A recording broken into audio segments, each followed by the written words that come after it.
Hello hello hello hello hello hello hello hello students. কোথায় কোথায় কোথায় আমার students?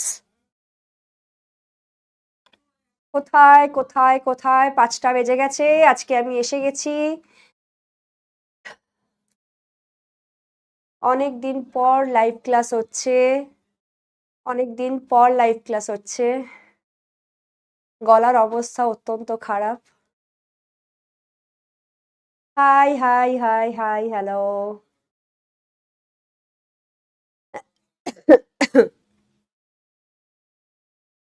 Good evening, good evening. Hello hello hello hello hello.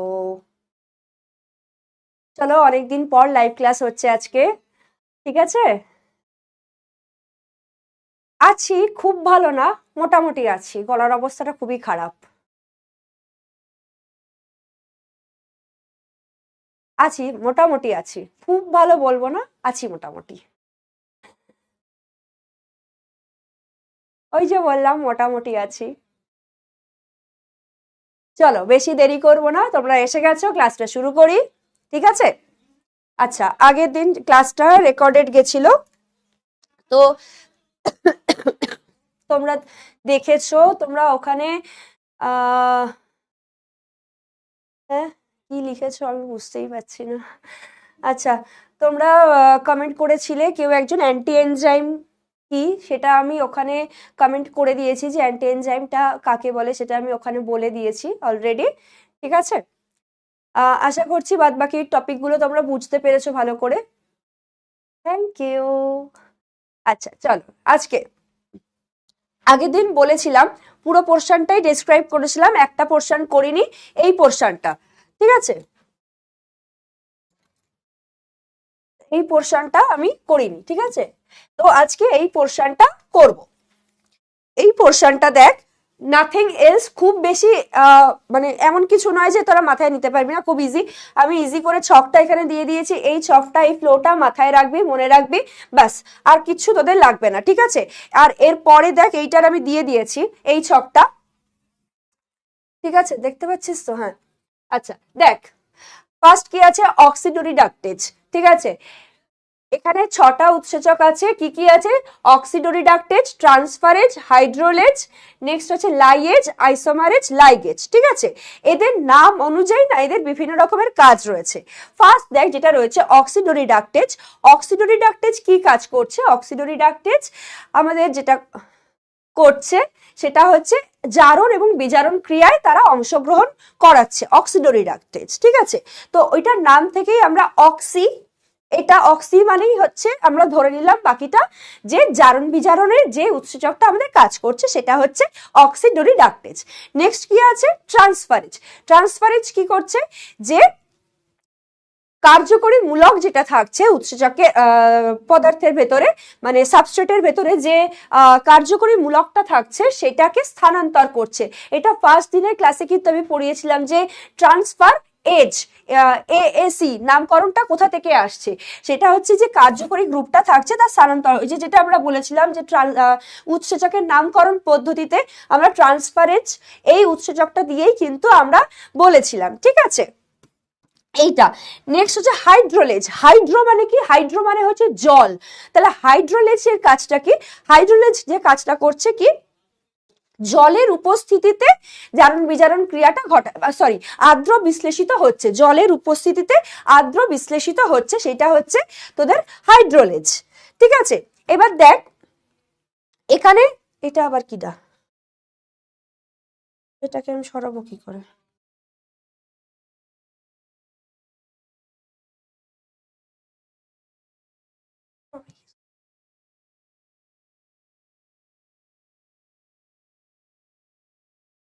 থাক, থাকতে দে ওকে। হাইড্রোলেজ হচ্ছে যেটা, যে জলের, হাইড্রো মানেই হচ্ছে জল, জলের উপস্থিতিতে আর্দ্র বিশ্লেষিত হচ্ছে, ঠিক আছে? নেক্সট কি আছে দেখ, নেক্সট আছে হচ্ছে লাইয়েজ, ঠিক আছে, লাইগেজ হচ্ছে হাইড্রোলেজ যেমন জলের উপস্থিতিতে করছে, সেটা হচ্ছে এই লাইগেজ কি করছে, জল ছাড়াই সেই কাজটা, সেম কাজটা করে দিচ্ছে। ঠিক আছে, আইসোমারেজ কি করছে, আইসোমার করছে কি, আইসোমার গঠনে অনুঘটক রূপে কাজ করছে এবং কি করছে, পরমাণু স্থানান্তরিত ঘটাচ্ছে, মানে একই অণুর ভেতরে পরমাণুগুলো স্থানান্তরিত সরি করছে। ঠিক আছে, এইটা। আর তার লাস্ট আছে কি আছে, লাইগেজ, দুটো অণুর মধ্যে সংযোগ করছে কি, সমযোজী, নতুন একটা কোভ্যালেন্ট বন্ড গঠন করার মাধ্যমে, নতুন একটা কোভ্যালেন্ট বন্ড গঠন করছে। ঠিক আছে, আর এটা কি করছে, এটিপি থেকে শক্তি নিচ্ছে। ঠিক আছে, এটিপি থেকে শক্তি নিয়ে এই দুটি অণুর মধ্যে সংযোগ স্থাপন করছে।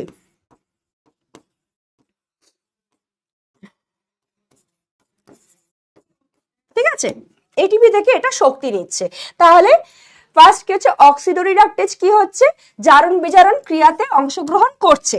তাহলে অক্সিডোরিডাকটেজটা কি, ফার্স্ট হচ্ছে কি বলে দিলাম, জারণ বিজারণ ক্রিয়াতে অংশগ্রহণ করছে। আচ্ছা, আর একটা জিনিস বলি, দেখ এখানে কিন্তু উৎস প্লাস উদাহরণ সবটাই নাম রয়েছে, উদাহরণগুলো অ্যাটলিস্ট একটা করে উদাহরণ অবশ্যই মনে রাখবি, কারণ ওখান থেকে কিন্তু তোদের থাকতে পারে যে কোয়েশ্চেনে আসলো যে একটা উদাহরণ দিয়ে বললো এটা কোন জাতীয় উৎসেচক, তখন কিন্তু তোকে এটা লিখতে হবে। ঠিক আছে, মোটামুটি দেখ এখানে আমি যেগুলো তুলে দিয়েছি নামগুলো এখানে তোদেরকে আমি দেখাচ্ছি, সেই নামগুলোই তোরা মনে রাখ, খুব বেশি মনে রাখতে হবে না, এইগুলোই খুব কমন নাম, যদি কোয়েশ্চেন আসে এইটার থেকেই কোয়েশ্চেন আসবে, এর বাইরে থেকে আসবে না।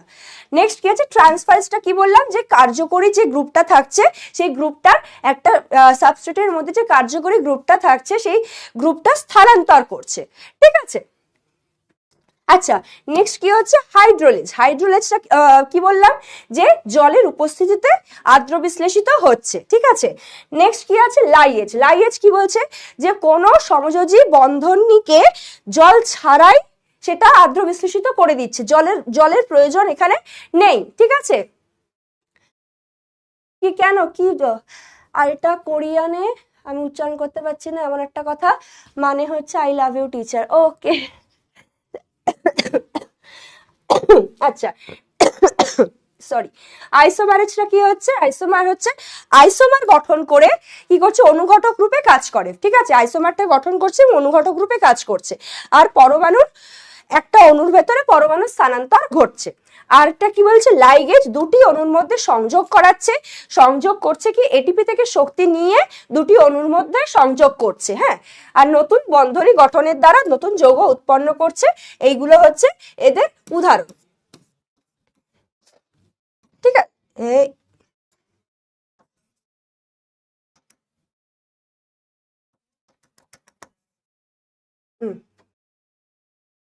ঠিক আছে। আচ্ছা, এই পোর্শনটা গেল, যেটা আগের পোর্শনে একটু বাকি ছিল সেই পোর্শনটা আমি এখন করে দিলাম। ঠিক আছে, এইবারে আমরা আসব আজকের নতুন যে পোর্শনটা আমরা শুরু করব, সেটা কি আছে, সেটা আছে যে জৈব ভৌত প্রক্রিয়ায়, ঠিক আছে, মানে একটা জায়গা থেকে যে বিভিন্ন পরিবহনগুলো হয় সেই পরিবহনগুলো কি কি রকম ভাবে হতে পারে। এখানে আমরা চারটে পরিবহনের নাম পড়বো, একটা পড়বো ব্যাপন, একটা অভিস্রবণ, একটা সক্রিয় পরিবহন, একটা নিষ্ক্রিয় পরিবহন। ঠিক আছে, সক্রিয় পরিবহন, একটা নিষ্ক্রিয় পরিবহন। তো ফার্স্টে আমরা দেখি যে ব্যাপন। আচ্ছা, ব্যাপনের আগে আমরা শোষণটা একটুখানি জেনে নিই, অনেক উঁচু হয়ে গেছে।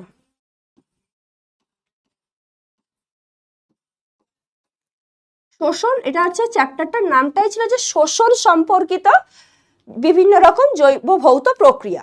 ঠিক আছে, শোষণ, আমি কি কি চারটে নাম বললাম, ফার্স্ট আমরা পড়বো ব্যাপন,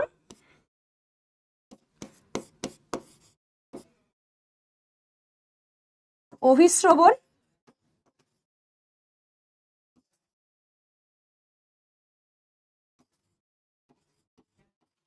ব্যাপন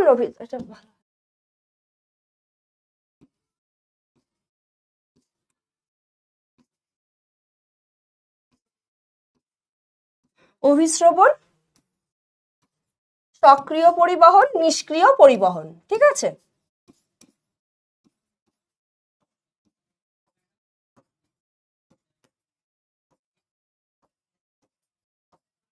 এখানে এতগুলো সক্রিয় পরিবহন, নিষ্ক্রিয় পরিবহন, শোষণ সম্পর্কিত এই 4টে পরিবহন আমরা পড়ব, ঠিক আছে? আচ্ছা, ফার্স্ট আমরা জানি যে শোষণটা কি। শোষণটা হচ্ছে পরিপাকের পর যে সরলীকৃত খাদ্য রক্তবাহের মধ্যে প্রবেশ করে যে পদ্ধতিতে, সেটাকে শোষণ বলা হয়, ঠিক আছে? সেটাকে শোষণ বলা হয়।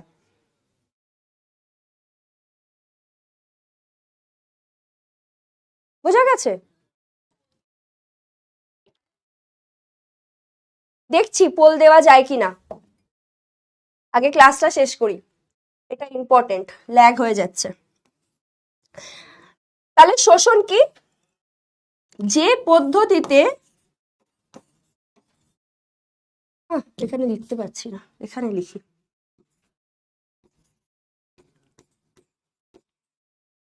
যে পদ্ধতিতে পরিপাকের ফলে উৎপন্ন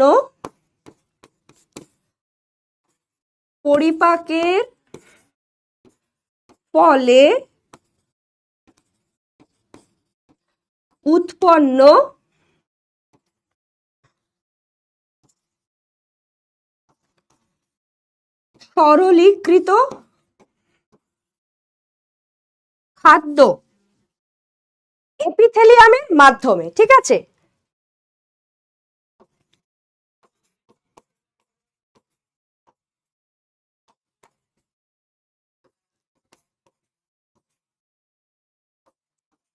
এপিথেলিয়ামের মাধ্যমে রক্তবাহে প্রবেশ করে,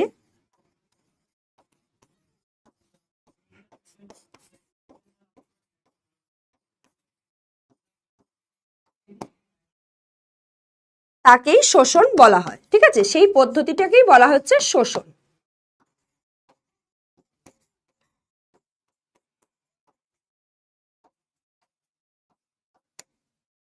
বোঝা গেছে?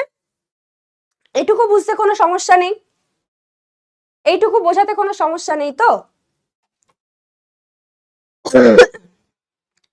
একবার একটু বল।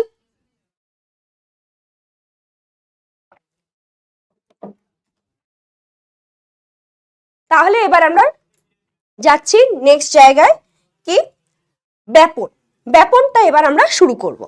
আচ্ছা, ব্যাপনে ফার্স্ট আমরা দেখব যে ব্যাপন কাকে বলছে, ঠিক আছে? ব্যাপন বলছে সেই একটা প্রক্রিয়া, একটা জৈব ভৌত প্রক্রিয়া, যেখানে উচ্চ গাঢ়ত্বযুক্ত অঞ্চল থেকে নিম্ন গাঢ়ত্বযুক্ত অঞ্চলে দ্রবণটি প্রবাহিত হচ্ছে, সেটাকে ব্যাপন বলা হয়।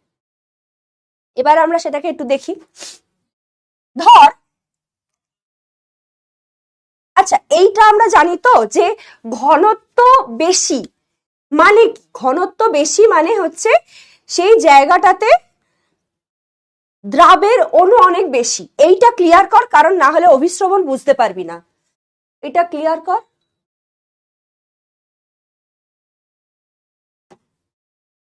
যেখানে ধর এইগুলো হচ্ছে দ্রাবের কণা, ঠিক আছে?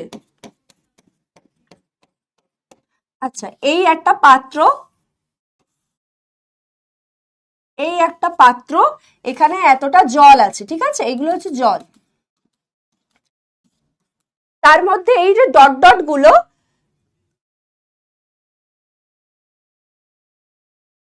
ডট ডট গুলো হচ্ছে কি? ডট ডট গুলো হচ্ছে দ্রাবক, আর জলটা হচ্ছে কি? দ্রাবক। আমরা দ্রাব এবং দ্রাবকটা কিন্তু অলরেডি 9-10-এ পড়ে এসেছি, ঠিক আছে? দ্রাব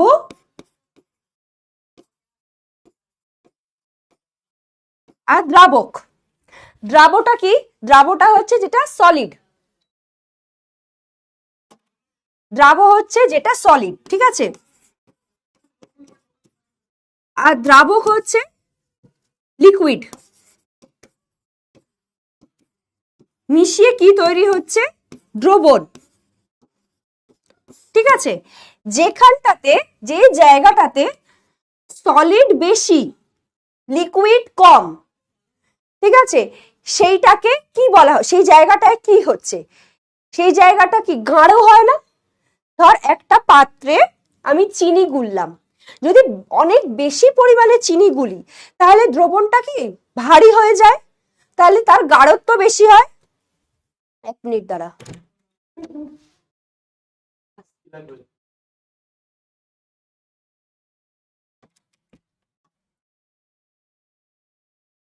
ঠিক আছে, সেই জায়গাটা কি গাঢ়ত্ব বেশি হয়, ঘনত্ব বেশি হয়, মানে গাঢ় হয়ে যায়, ঠিক আছে।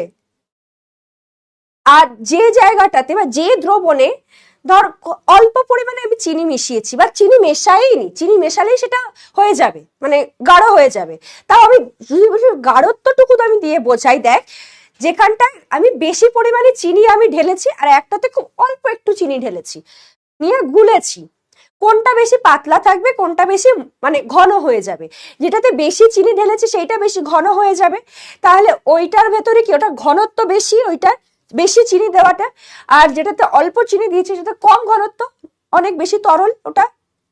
তাই তো, এটা বোঝা গেছে তো, যে যেটাতে দ্রাব বেশি থাকবে, সলিড বেশি থাকবে, সেখানটায় ঘনত্ব বেশি হবে, আর যেখানে দ্রাব কম থাকবে সেখানে ঘনত্ব কম হবে। এটা ক্লিয়ার তো? আমি লিখি ব্যাপারটা কি হলো, যদি দ্রাবকের মানে দ্রাব বেশি, ধর এখানে একটা, এটাতে দ্রাব বেশি মানে হচ্ছে ঘনত্ব বেশি, ঠিক আছে।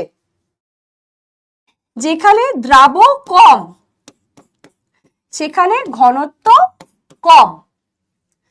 ঠিক তেমন এটার সাথে এবার দ্রাব দিয়ে আমি ঘনত্বের সম্পর্কটা বোঝালাম, ঠিক আছে। এবারে আমি এই সেম জিনিসটা বোঝাচ্ছি দ্রাবক দিয়ে। তাহলে এখানে দেখ, দ্রাব বেশি হলে তাহলে দ্রাবক কম, জল কম, তাহলে দ্রাবক কম হলে দ্রাব বেশি, তা দ্রাব বেশি হলে ঘনত্ব বেশি, তাহলে দ্রাব কম হলে ঘনত্ব বেশি। উল্টো, দ্রাবর সাথে ঘনত্বর হচ্ছে সমানুপাতিক সম্পর্ক, কিন্তু দ্রাবকের সাথে ঘনত্বের কিন্তু ব্যস্তানুপাতিক সম্পর্ক। দ্রাবক যত বেশি জিনিসটা তত লিকুইডিফাই হয়ে গেল, তরল হয়ে গেল, তাহলে ঘনত্ব কমে গেল, ঠিক আছে। এক বাটি ঘন চিনির শিরা যেটাকে বলে জলের মধ্যে, সব থেকে ভালো হচ্ছে গরম এখন পড়েছে, সবার বাড়িতে মোটামুটি কম বেশি তোরা শরবত টরবত খাচ্ছিস, ঠিক আছে। বাজারে যে স্কোয়াশ কিনতে পাওয়া যায় সেটা কি করা হয়, জলের মধ্যে 2 চামচ দেওয়া হয়, ঠিক আছে। তাহলে ওটার মধ্যে কি গাঢ়ত্ব ওর ভেতরে বেশি,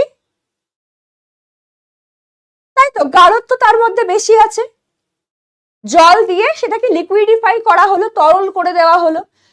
এবার একটা শরবতের যা ঘনত্ব, দ্রাবক বেশি মানে ঘনত্ব কম, সিম্পল কথা।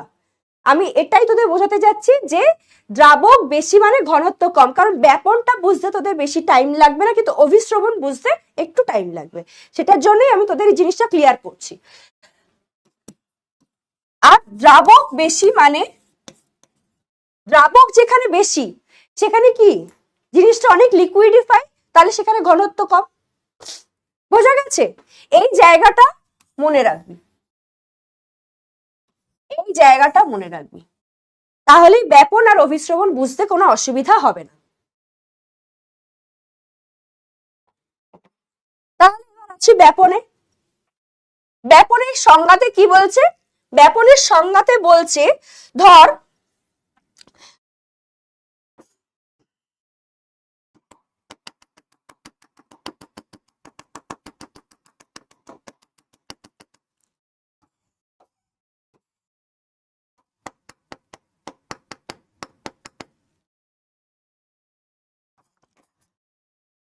এইটাতে কি হয়েছে, দ্রাব বেশি ঘনত্ব বেশি, ঠিক আছে। এইটাতে দ্রাব কম মানে ঘনত্ব কম, তাহলে ব্যাপন যে প্রক্রিয়াটা ঘটছে সেই প্রক্রিয়াটার মূল বিষয়টা কি হচ্ছে, উচ্চ গাঢ়ত্বযুক্ত অঞ্চল থেকে নিম্ন গাঢ়ত্বযুক্ত অঞ্চলে প্রবাহিত হচ্ছে, এইখান থেকে দ্রবণ এখানে যাচ্ছে। এটা খুব সিম্পল ভাবে আরেকটা ভাবে বোঝা যায়, জল উঁচু থেকে নিচুর দিকে গড়িয়ে পড়ে তো নাকি নিচু থেকে উঁচু দিকে যায়? উঁচু থেকে নিচু দিকে যায়। এটাও হচ্ছে তাই, যেখানে বেশি সেখান থেকে কমের দিকে গিয়ে, ধর দুটো গ্লাসে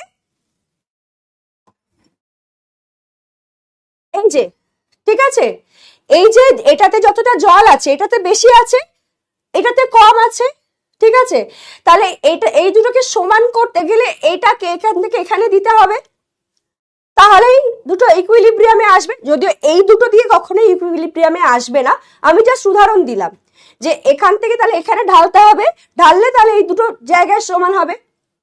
বোঝা গেল?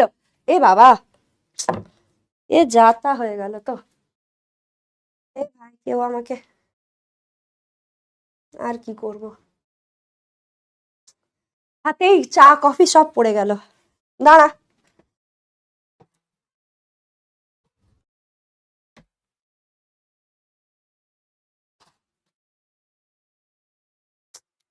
ভগবান। আচ্ছা, ঠিক আছে, এটা বোঝা গেল তো, ব্যাপনটা বোঝা গেছে যে ব্যাপন জিনিসটা কি। ঠিক আছে, ব্যাপন জিনিসটা কি তাহলে বোঝা গেল।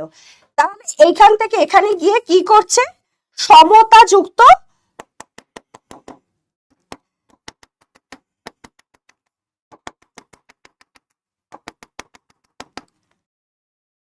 ঠিক আছে, একটা সমতা তৈরি করলো, দুটোর মধ্যেই একটা সমতা তৈরি হয়ে গেল।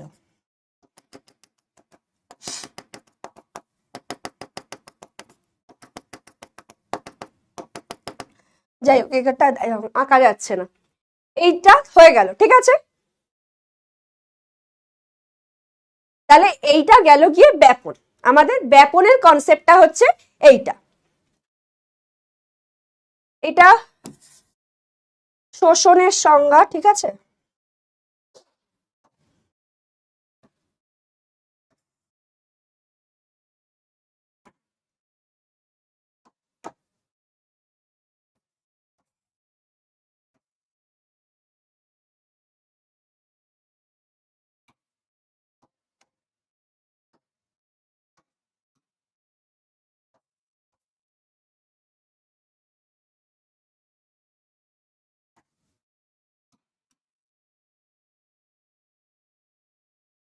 নেক্সট হচ্ছে ব্যাপনের, যদি আমি সংজ্ঞাটা লিখি,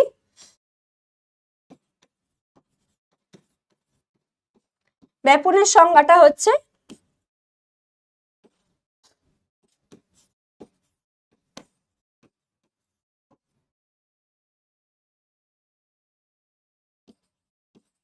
যে পদ্ধতিতে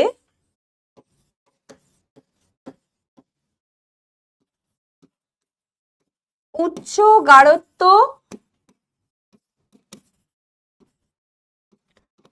যুক্ত অঞ্চল থেকে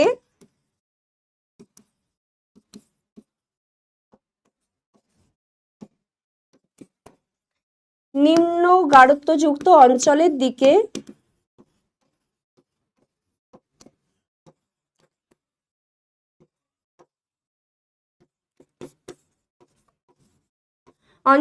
দিকে দ্রবণ প্রবাহিত হয়ে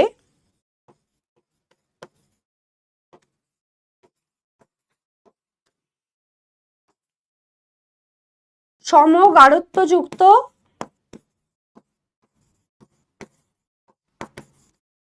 দ্রবণ তৈরি করে তাকে ব্যাপন বলা হচ্ছে, তাকে ব্যাপন বলা হচ্ছে, ঠিক আছে। এই গেল গিয়ে আমাদের ব্যাপন। নেক্সট কি আছে, ব্যাপনের বৈশিষ্ট্য। ব্যাপনের বৈশিষ্ট্য তাহলে কি, ফার্স্টে আমি এটাই বলবো, উচ্চ গাঢ়ত্ব থেকে নিম্ন গাঢ়ত্বের দিকে যাচ্ছে, ঠিক আছে, উচ্চ গাঢ়ত্ব থেকে নিম্ন গাঢ়ত্বের দিকে যাচ্ছে।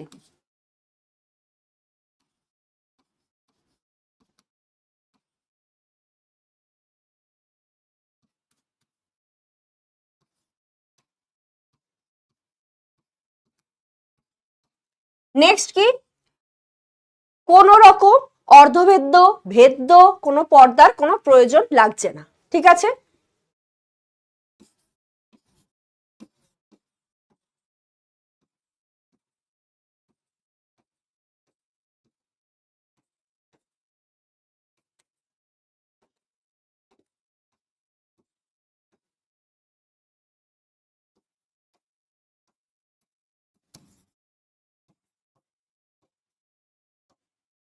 নেক্সট কি বলছে? নেক্সট বলছে এটার জন্য ব্যাপন প্রক্রিয়া ঘটানোর জন্য কোন রকম এক্সট্রা শক্তির প্রয়োজন হয় না, কোনো শক্তির প্রয়োজন হয় না, এটা একটা স্পন্টানিয়াস প্রসেস।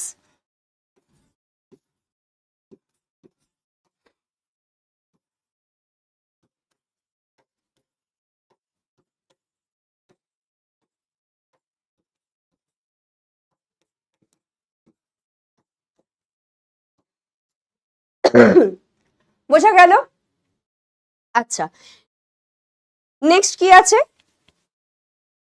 এটা যে কোনো মাধ্যমেই ঘটতে পারে। ঠিক আছে, মানে কঠিন, তরল, গ্যাসীয় যে কোনো মাধ্যমেই এটি হতে পারে।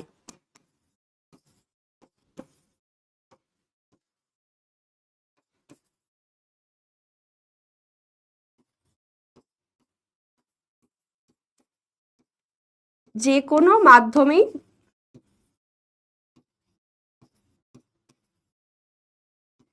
এটা ঘটতে পারে। ঠিক আছে, আর নেক্সট কি আছে? নেক্সট আর কি বলা যায়?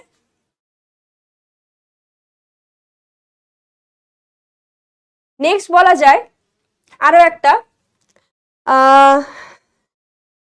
সেটা হচ্ছে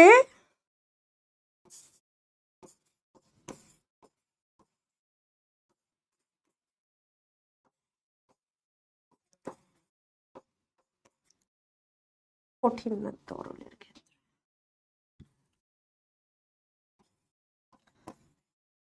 তরলের ক্ষেত্রে কনসেন্ট্রেশন গ্রেডিয়েন্টস, হ্যাঁ, কনসেন্ট্রেশন গ্রেডিয়েন্টস কি বলছি, গ্যাসীয়র ক্ষেত্রে প্রেসার গ্রেডিয়েন্টস,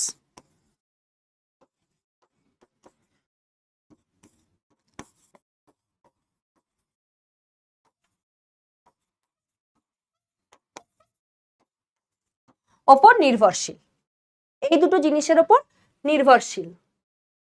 কোনটা বুঝতে পারোনি বলো আমাকে একটু, কমেন্ট করো কোনটা বুঝতে পারোনি।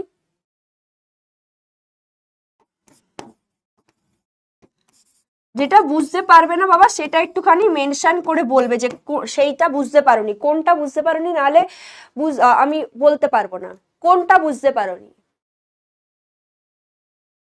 কনসেন্ট্রেশন গ্রেডিয়েন্টস বুঝতে পারোনি? আমি এখনো বলিনি কনসেন্ট্রেশন গ্রেডিয়েন্টস কি।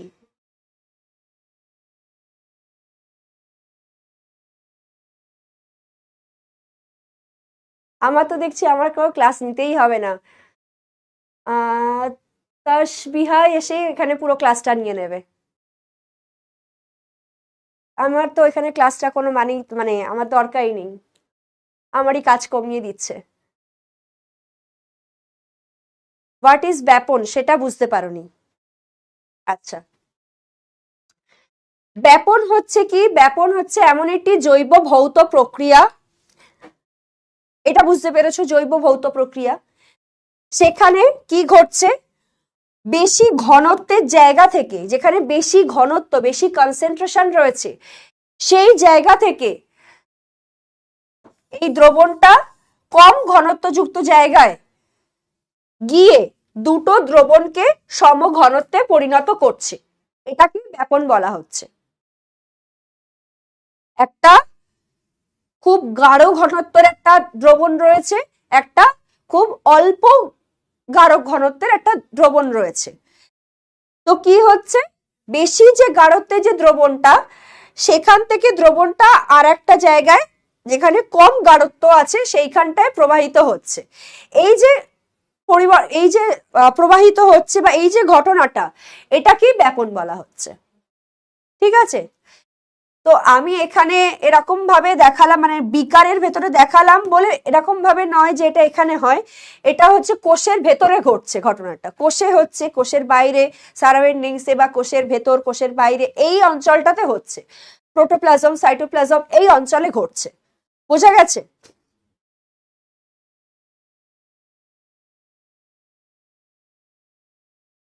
কি ক্লিয়ার? তুমি আর কি জানতে চাইছো, মানে কি বলতে চাইছো তুমি, আমি বলো আমাকে একটুখানি।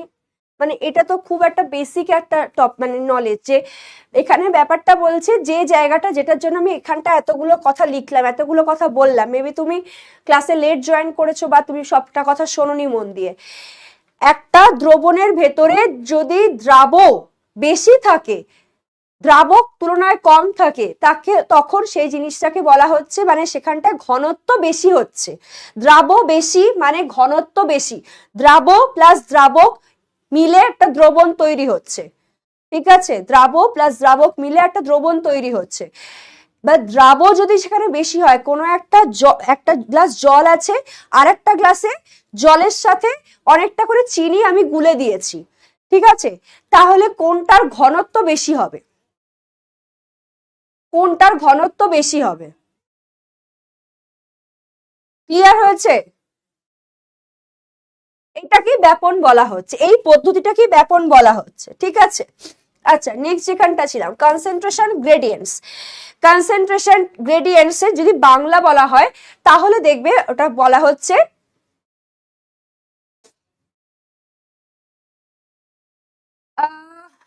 এখানে কমেন্ট করতে পারো, তাহলে আমি পেয়ে যাব, আদারওয়াইজ তুমি টেলিগ্রামে কি তোমাদের কোনো পাঠানোর অপশন থাকে তোমাদের সাইড থেকে, জানি না আমি ঠিক প্রপারলি, যদি থাকে তাহলে সেখানে পাঠাতে পারো।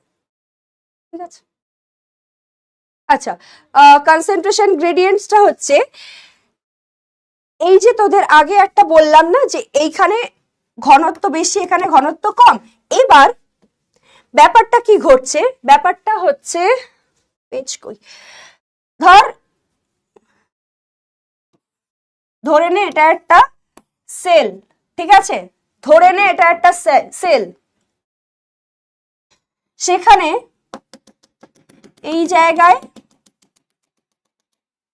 ঘনত্ব খুব বেশি, এই জায়গায় ঘনত্ব খুব কম। এই যে একটা জায়গার মধ্যে ঘনত্বের যে পার্থক্যটা, এটাকেই বলা হচ্ছে কনসেন্ট্রেশন গ্রেডিয়েন্টস বা ঘনত্বের নতিমাত্রা। ঠিক আছে, এরপরে আমরা জানবো যে এখানেই আমি বলে দিচ্ছি যে এই ঘনত্বের নতিমাত্রার সাথে, ঠিক আছে, ব্যাপন প্রক্রিয়া সমানুপাতিক, মানে যত এরকম পার্থক্য থাকবে তত এখানে বেশি পরিমাণে ব্যাপন ক্রিয়া ঘটবে। ঠিক আছে, ব্যাপন ক্রিয়ার হার এখানে তত বেশি হবে, এটাই হচ্ছে ঘনত্বের নতিমাত্রা। আচ্ছা আচ্ছা নেক্সট হচ্ছে ব্যাপন চাপ। ব্যাপন চাপ কি?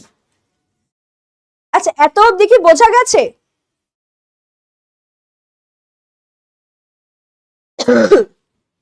ব্যাপন চাপটা কি? ব্যাপন চাপটা এখানে তো এটাই বুঝতে পারছিস। আচ্ছা মামশ্রী তোমার সাথে এটা নিয়ে আমি পরে কথা বলছি, আগে ক্লাসটা শেষ করে নিই, মানে ক্লাসের যে টপিকগুলো আছে সেগুলো একটু বলে নিই, নেক্সট আমি তোমাকে এটা নিয়ে বলছি।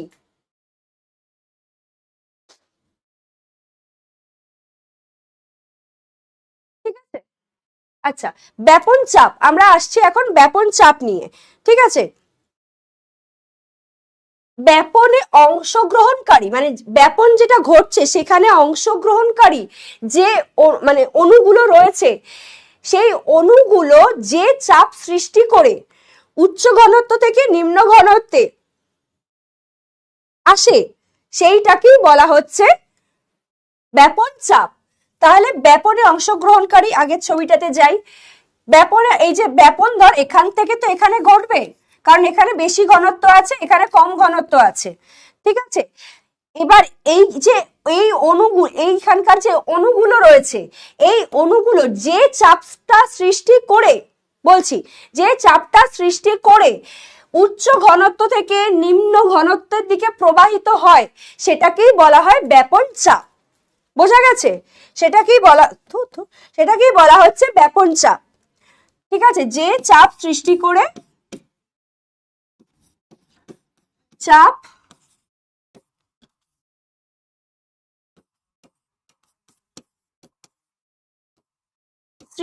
করে উচ্চ ঘনত্ব থেকে নিম্ন ঘনত্বে অণুগুলো যায়। ঠিক আছে, সেইটাকেই বলা হচ্ছে ব্যাপন চাপ। বুঝতে পেরেছো? আচ্ছা, কনসেন্ট্রেশন গ্রেডিয়েন্ট হচ্ছে বা ঘনত্বের নতিমাত্রা। ঠিক আছে, তোমরা দেখবে বাংলাতে এটাকে বলছে ঘনত্বের নতিমাত্রা বা কনসেন্ট্রেশন গ্রেডিয়েন্টস। ঠিক আছে, শর্টে লিখছি সিজি। কনসেন্ট্রেশন গ্রেডিয়েন্ট হচ্ছে একটা জায়গার মধ্যে, ঠিক আছে, এই যে এইখানে বেশি ঘনত্ব রয়েছে এখানে, কারণ এখানে বেশি দ্রাব রয়েছে, আর এখানে কম ঘনত্ব মানে কম দ্রাব রয়েছে, মানে এখানে কম ঘনত্ব। এই যে ঘনত্বে মানে একটা জায়গার মধ্যে যে এই যে ঘনত্বের যে পার্থক্য, এই পার্থক্য সাউন্ড আসছে ঠিকঠাক? তুমি দেখো তোমার কোনো প্রবলেম হচ্ছে কিনা। সাউন্ড এখানে আসছে, আমি দেখতে পাচ্ছি। এই যে ঘনত্বের যে পার্থক্য, সেইটাকে বলা হচ্ছে ঘনত্বের নতিমাত্রা। ঠিক আছে, এটাকে বলা হচ্ছে ঘনত্বের নতিমাত্রা। বুঝতে পেরেছো?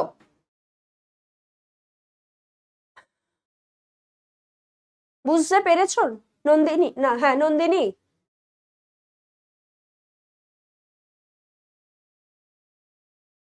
আচ্ছা, নেক্সট কি আছে? নেক্সট আছে বিভিন্ন মাধ্যমে তরলের মধ্যে ব্যাপন, বিভিন্ন মাধ্যমে ব্যাপন। ঠিক আছে, নেক্সট কি আছে? তরলে ব্যাপন। তরলে ব্যাপনটা কি? তরলে ব্যাপনটা হচ্ছে, ধর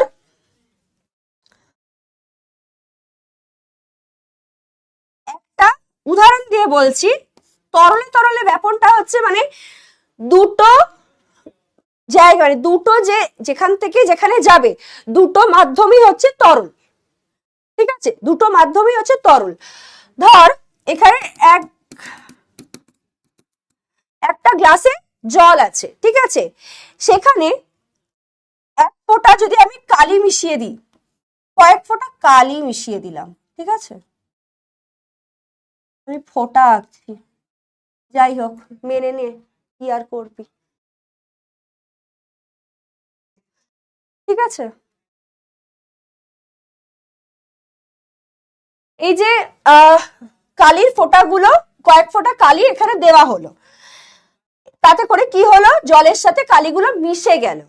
ঠিক আছে, এইটা হচ্ছে তরলে ব্যাপন। এটাকেই বলা হচ্ছে তরলে ব্যাপন। তরলে কঠিনের ব্যাপন। একটা বিকারে জল আছে, সেখানে এক খণ্ড CuSO4 বা তুতে, নীল রঙের যে তুতে, সেখানে এক টুকরো তুতে দিয়ে দেওয়া হলো। ঠিক আছে, তাহলে কি হবে? এই কঠিন বস্তুটা তরলের মধ্যে গিয়ে ডিজলভ হয়ে যাবে, তাই তো, গলে যাবে, গলে গিয়ে পুরো দ্রবণটার রং কি করে দেবে? নীল করে দেবে। ঠিক আছে, তো এইটা হচ্ছে তরলের সাথে কঠিনের ব্যাপন। নেক্সট আছে কি? তরলে আর গ্যাসের ব্যাপন। তরলে আর গ্যাসের ব্যাপন কি আছে বল দেখি। তরলে গ্যাসের ব্যাপন, এটা খুব মানে একটা ইজি জিনিস।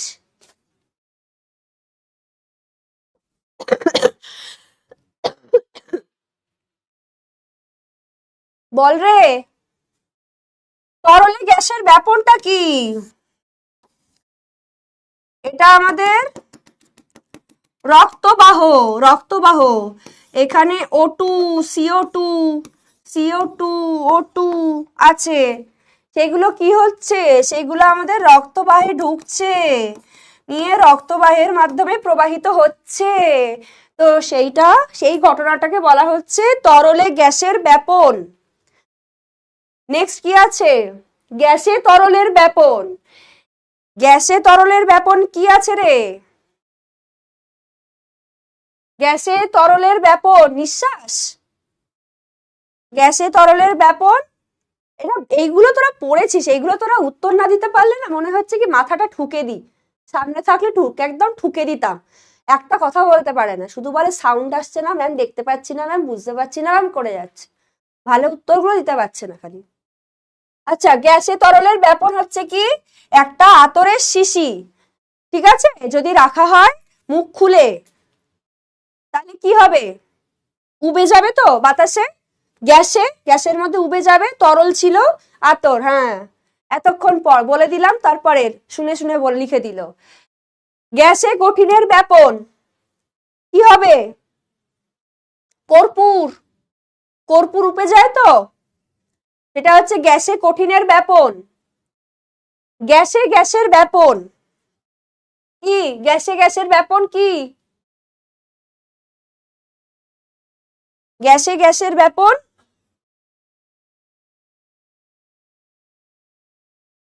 বাড়িতে ধূপধুনো দেওয়া হয়, বাড়িতে ধূপধুনো দেওয়া হয়,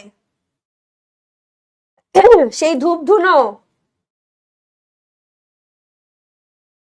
কর্পূর হচ্ছে, হ্যাঁ গ্যাস, সেই ধূপধুনো যখন দেওয়া হয় ধোঁয়া হয়ে বেরোয় তো, সেইটা তো এনভায়রনমেন্টের সাথেই মিশছে, এনভায়রনমেন্টে তো গ্যাস রয়েছে, গ্যাসের মাধ্যমে সেটা পরিবহন হচ্ছে, তো সেইটা হচ্ছে গ্যাসের ব্যাপন।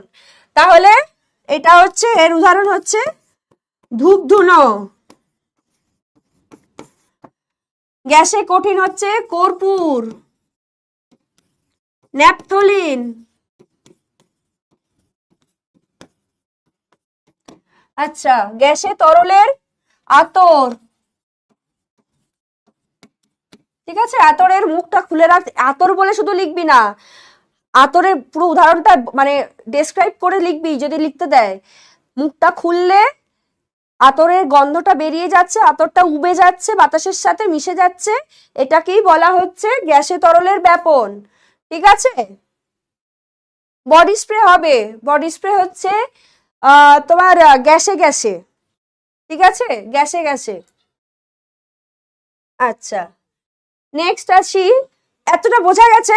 বোঝা গেছে আশা করছি। আচ্ছা, নেক্সট কি আছে? নেক্সট আছে হচ্ছে ব্যাপনের প্রভাবক।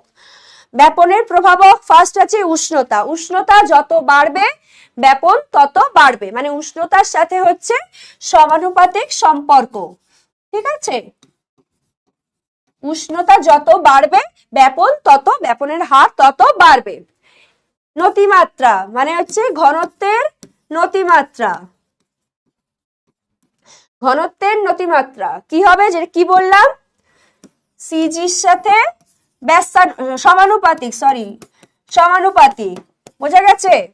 নেক্সট আছে কি গ্যাসীয়, ও আচ্ছা আরেকটা কথা বলি, ঘনত্বের নতিমাত্রা, এটা সাথে একজনের সূত্র, মানে একটা লোক এই কথাটা বলে একটা ফেমাস হয়ে গেছিল বিশাল, ঠিক আছে, যেমন আজকে আমি তোদেরকে এই জ্ঞানগুলো দিয়ে আজকে বিশাল ফেমাস হয়ে যাচ্ছি, এরকম একটা কথা বলে একটা বিশাল ফেমাস হয়ে গেছিল, সেই লোকটার নাম ফিক, ঠিক আছে, ফিক, তাই এটাকে বলা হয় ফিকের সূত্র, ফিকের সূত্র বলা হয় এটাকে, ঠিক আছে, ফিক বলেছিল এই কথাটা, এই একটা সামান্য একটা কথা ফিক বলে একটা বিশাল, আমি এরকম বলেছি এরকম একটা ভাব নিয়েছিল, ঠিক আছে, যদিও সামান্য কথা এখন মনে হচ্ছে যেটা আবিষ্কার করতে গিয়ে তাদের একটা দম বেরিয়ে গেছিল, ঠিক আছে, এটাই হচ্ছে ব্যাপার, আর তাদেরকে আমরা এরকম ভাবে খিল্লি ওড়াচ্ছি, একদম উচিত নয় এটা। আচ্ছা, গ্যাসীয় ঘনত্ব, গ্যাসীয় ঘনত্ব কি কি বলছে, গ্যাসীয় মাধ্যমে যদি ব্যাপন হয় তাহলে যে গ্যাসীয় ঘনত্ব তার যে বর্গমূল তার সাথে ব্যস্তানুপাতিক হচ্ছে, ঠিক আছে, গ্যাসীয় মাধ্যমে যদি ব্যাপনটা ঘটছে দেখছি, তাহলে এই গ্যাসীয় যে ঘনত্বের বর্গমূল, ঘনত্বের বর্গমূলের সাথে ব্যাপনের হার ব্যস্তানুপাতিক, এইটা আবার কে বললো? গ্রাহাম, বিজ্ঞানী গ্রাহাম, এটা হচ্ছে গ্রাহামের সূত্র, ঠিক আছে, 1/, কেন হ্যাঁ গ্রাহামের সূত্র বা গ্রাহামের সূত্র, এটা 1/, কেন রে? যেহেতু ব্যস্তানুপাতিক, ব্যস্তানুপাতিক তো কোনো চিহ্ন হয় না, তাই জন্য 1/, বলা হয়েছে। ঠিক আছে, 1/√ওভার ঘনত্ব সমানুপাতিক চিহ্ন দিয়ে ব্যাপন, তার মানে হচ্ছে অ্যাকচুয়ালি কথাটা বলতে চেয়েছে ব্যস্তানুপাতিক ব্যাপন হারের সাথে। বোঝা গেছে?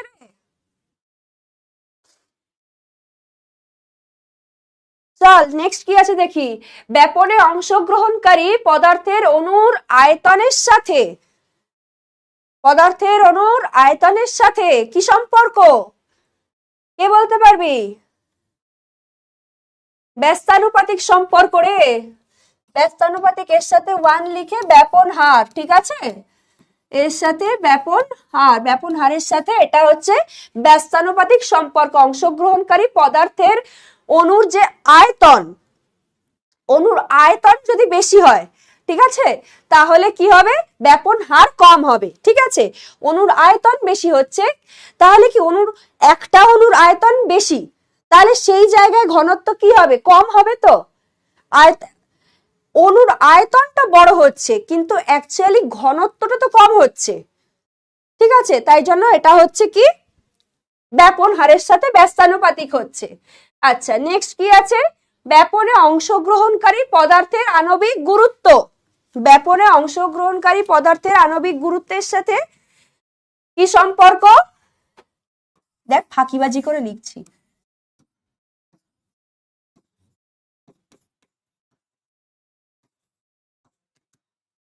ফাঁকিবাজি করলে তো তোর বুঝতে তো কোনো অসুবিধা হচ্ছে না, সেইটা আগে বল যে ম্যাম কোনো বুঝতে অসুবিধা হচ্ছে না।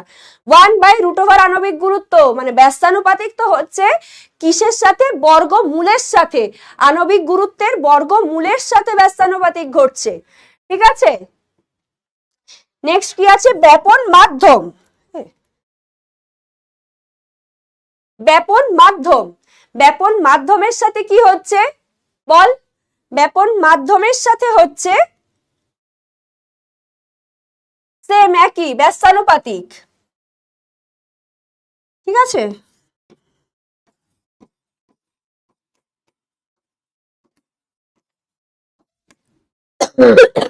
দাঁড়া জল খেতে হবে।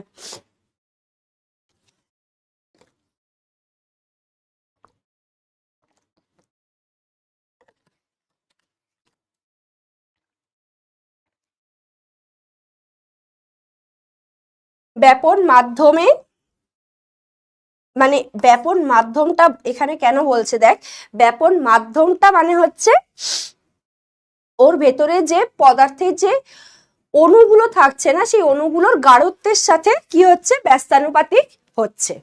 ঠিক আছে,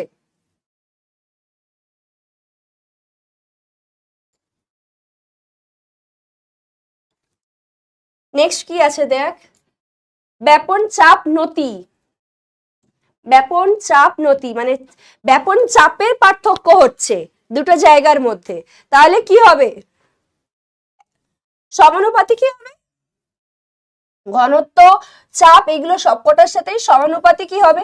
ঠিক আছে, কারণ সবই তো ইন্টারলিঙ্ক। ঘনত্বর পার্থক্য হচ্ছে। এবার ব্যাপন চাপটা কি?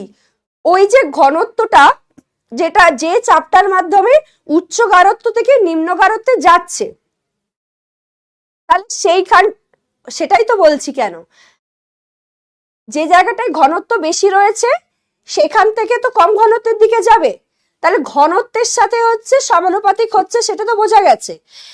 চাপের সাথে সমানুপাতিক কেন? কারণ ঘনত্বের সাথে চাপটা তো রিলেটেড। যেখানে বেশি ঘনত্ব সেখানে বেশি চাপ, যেখানে কম ঘনত্ব সেখানে কম চাপ, তাহলে যেখানে বেশি চাপ সেখানে বেশি ঘনত্ব আছে, তাহলে সেখানে বেশি ব্যাপন হারও বেশি। বোঝা গেছে? বোঝা গেল? যেখানটাতে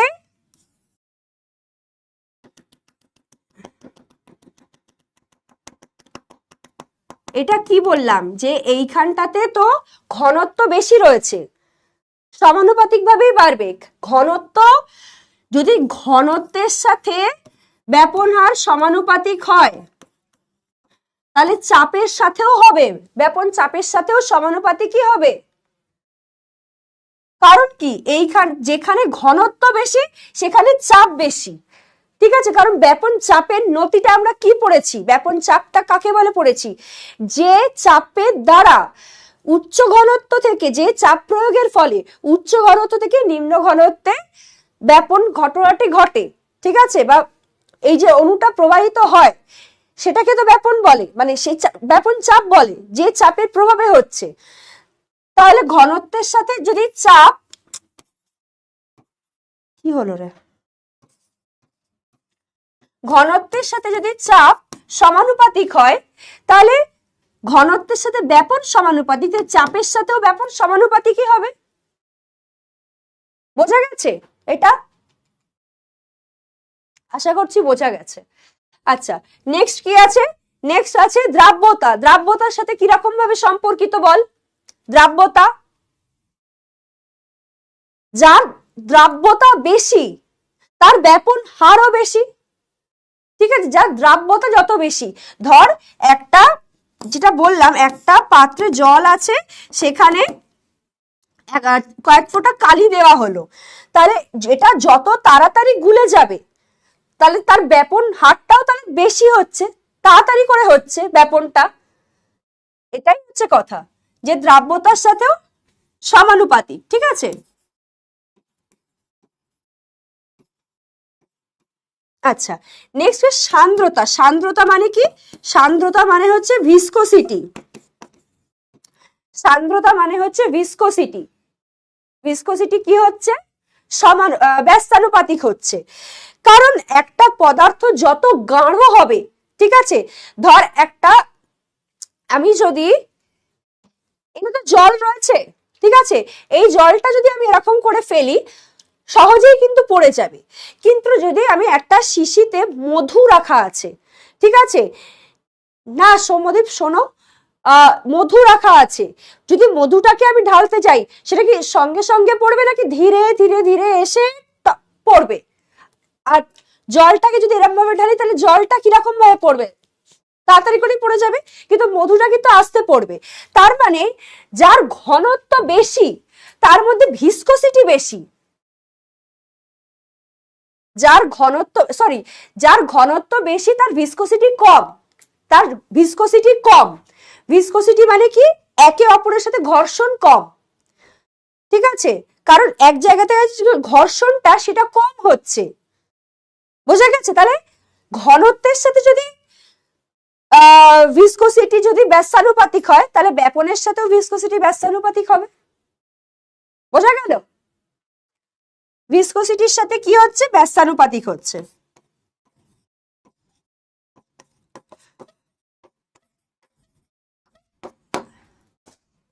ঠিক আছে, হ্যাঁ, ব্যস্তানুপাতিক। আচ্ছা, আসি হচ্ছে নেক্সট যে জায়গাটাতে। আচ্ছা, এত অবধি বোঝা গেছে তো? এত অবধি বোঝা গেছে? কি রে বল? আচ্ছা, মাঝে কে একটা কি জিজ্ঞাসা করছিলিস, একটু বলতো আমাকে। আমি বললাম পরে বলছি, পরে বলছি, একবার বল।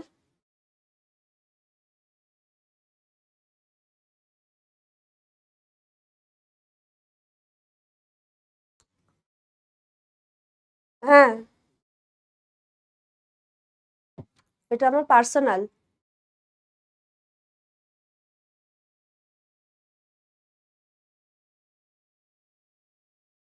হ্যাঁ, ক্লিয়ার।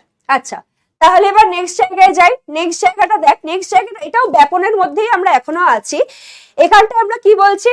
ব্যাপনের দুটো প্রকারভেদ আছে, ঠিক আছে, একটা হচ্ছে সহজ ব্যাপন আর একটা হচ্ছে সহায়ক ব্যাপন, ঠিক আছে, একটা হচ্ছে সিম্পল ডিফিউশন আর একটা হচ্ছে কি, আর একটা কি বল,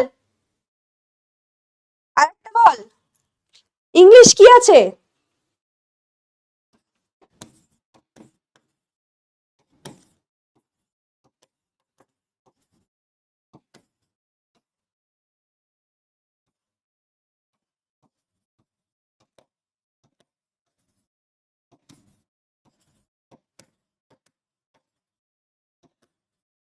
একটা হচ্ছে সিম্পল ডিফিউশন, একটা হচ্ছে ফেসিলিটেটেড, ডিফিউশন, ঠিক আছে।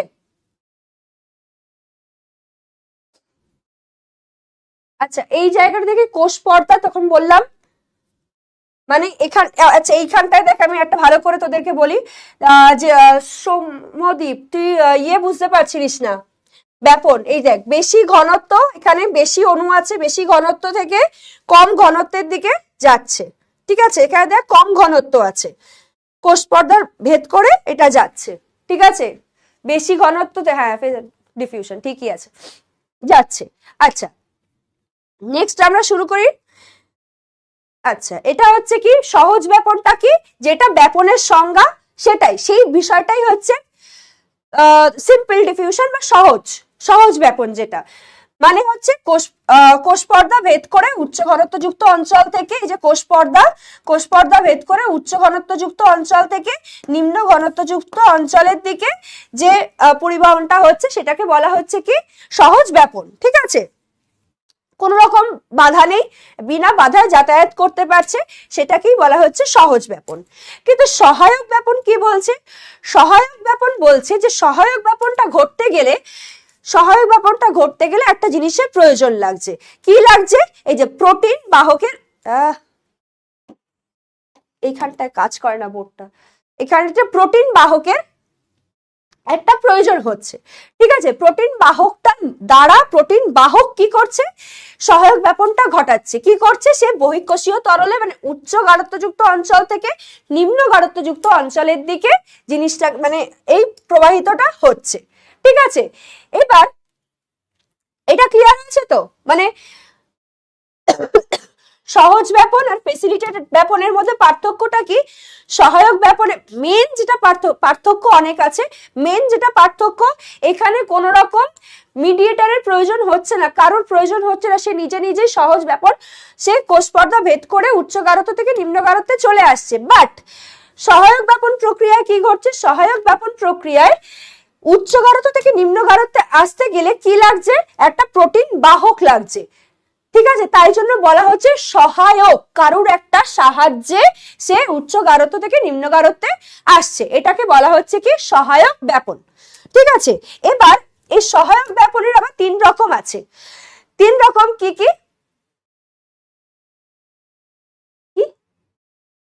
কি পরিবহন হবে? আরে যে অণুগুলো রয়েছে সেইগুলো, তরলটা এই যে তরলটা, এই যে এতগুলো তোদেরকে বললাম যে কি কি, এই যে কোথায় গেল রে, এই যে এত রকমের যে আমি বললাম যে ব্যাপন কোন একটা জায়গা থেকে একটা হচ্ছে, এই হচ্ছে তাই হচ্ছে, এই যে এতগুলো যে বললাম, তুই বলছিস কি পরিবহন হবে? আর যদি কোষের ভেতরে হয়, কোষ মধ্যস্থ যে পদার্থগুলো থাকছে সেইগুলোর পরিবহন হবে। রক্তবাহ দিয়ে যেটা বললাম গ্যাসের পরিবহন হবে। কি রে? আচ্ছা কোথায় ছিলাম? আচ্ছা সহায়ক ব্যাপন আছে আবার 3টে রকম আছে, 3টে পদ্ধতি আছে। কি কি পদ্ধতি? সরি 3টে ইয়ে রয়েছে, মানে প্রকারভেদ রয়েছে। কি কি রয়েছে? একটা হচ্ছে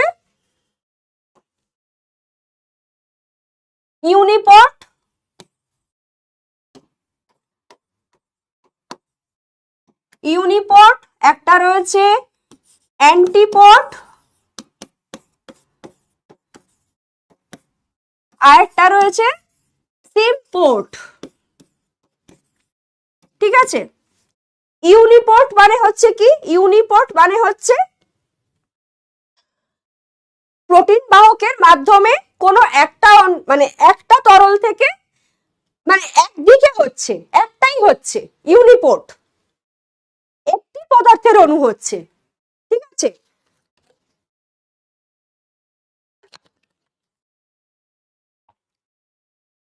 একটি পদার্থের অণু প্রোটিন বাহকের মাধ্যমে,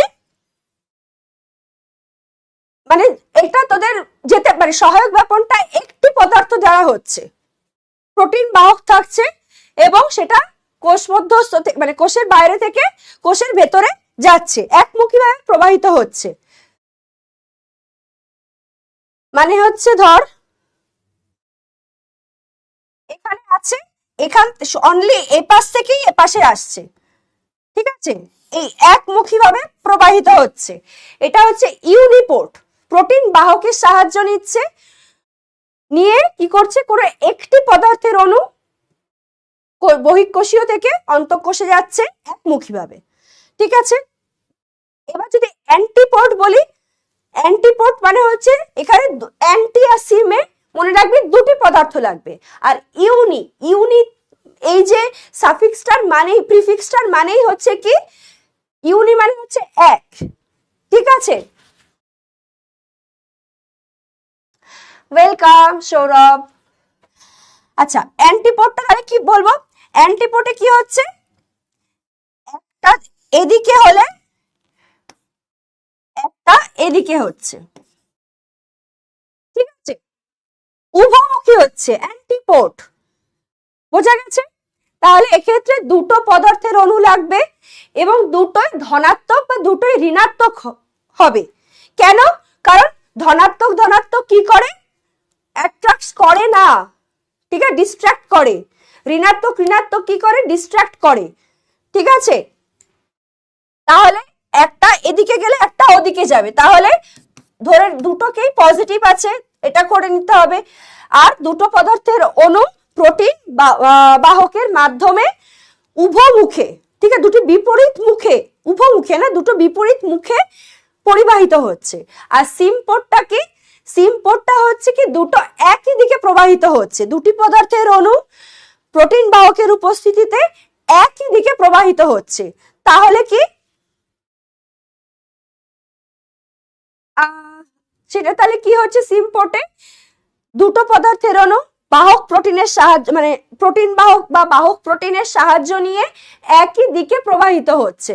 ঠিক আছে, মানে অ্যাট্রাক্ট করছে এখানে, তাহলে এখানে একটা ধনাত্মক হলে একটা ঋণাত্মক হবে, পদার্থের অণুর যে আয়নটা একটা ধনাত্মক হলে একটা ঋণাত্মক হবে।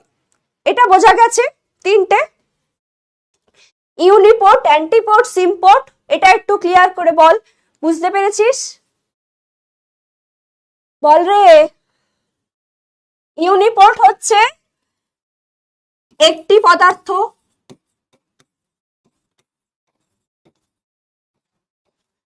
বাহক প্রোটিন কে নিয়ে, বাহক প্রোটিনের সাহায্যে একদিকে, তিনটে কথা। ঠিক আছে, তার মধ্যে এই বাহক প্রোটিনটা হচ্ছে প্রত্যেকটাতেই, এখানে দুটি পদার্থ, এটাতেও দুটি পদার্থ কি করছে, অ্যান্টিপোড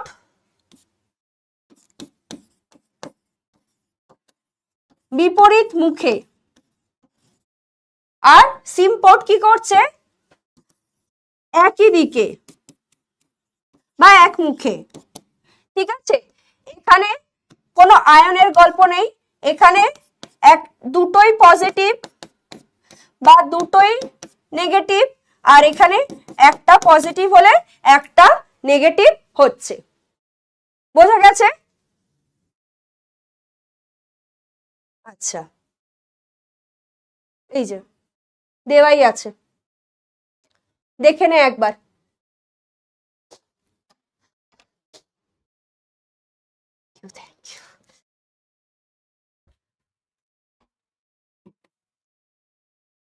দেখে নে, দেখে নে, এখানে দেখ, এখানে পুরোটা রয়েছে, একবার একটু দেখে নে, দেখে নিয়ে একটু বল। অবশ্যই ডিপিপি কেন দেব না, ডিপিপি একটু পরে তোমাদের কি বল ব্যাচে চলেও যাবে, ভিডিও সলিউশন চলে যাবে, সব চলে যাবে।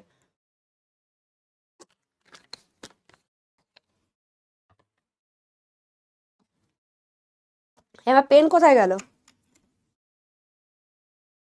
আচ্ছা, এখানে একটা কথা বলে রাখি, সহায়ক এবং সহজ দুটো ব্যাপনের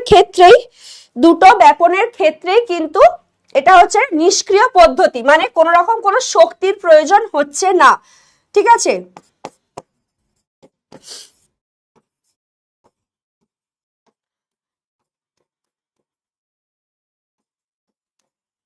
আচ্ছা, তোদের একটা কথা আমি ফার্স্টে বলিনি, সেটা একটু বলে দিই। ব্যাপন এখানেই লিখে দিচ্ছি একটা জিনিস, সেটা হচ্ছে ব্রাউনীয় চলন। ব্রাউনীয় চলন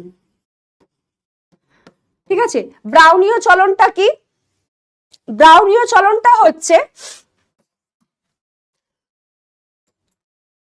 ব্রাউনীয় চলনটা হচ্ছে যে ধর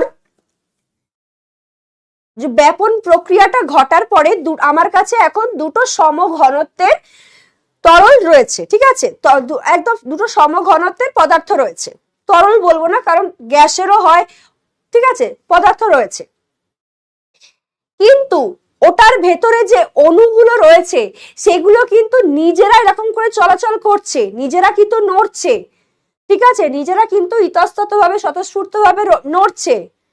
তো এই যে নিজেরা যে নড়ছে বা নিজেদের মধ্যে যে নড়াচড়া করছে সেইটাকেই বলা হয় হচ্ছে ব্রাউনীয় চলন, ঠিক আছে, বিজ্ঞানী রবার্ট ব্রাউন এটা বলেন। তো এটাকে বলা হচ্ছে ব্রাউনীয় চলন, বোঝা গেছে?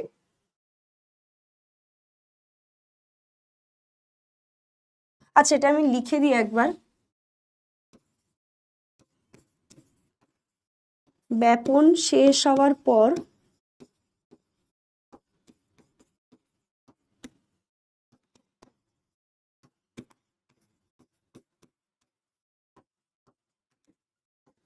নিরবিচ্ছিন্নভাবে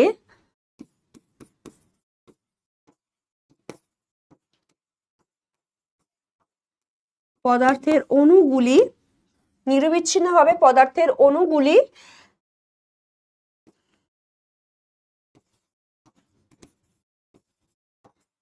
ইতস্ততভাবে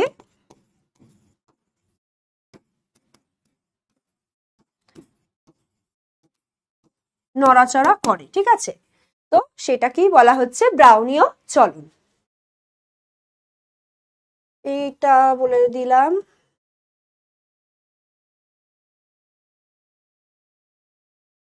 আচ্ছা, নেক্সট কি আছে? নেক্সট আছে ব্যাপনের শারীরবৃত্তীয় গুরুত্ব, ঠিক আছে, ব্যাপন প্রক্রিয়ার শারীরবৃত্তীয় গুরুত্ব।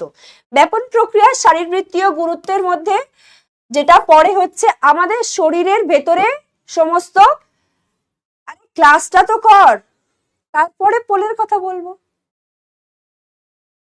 তোরা না এমন আমাকে রাগিয়ে দিস, কেন রাগাস বলতো? ক্লাসটা কর, তারপরে না হয় হবে সবকিছু, রাগিয়ে দিস কেন?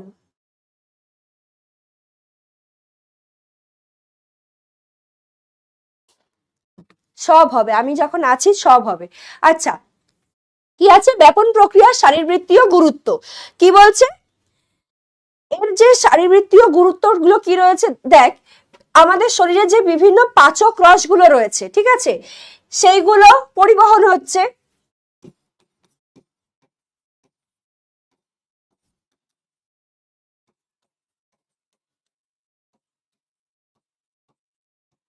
নিঃশ্বাস প্রশ্বাস নিচ্ছি,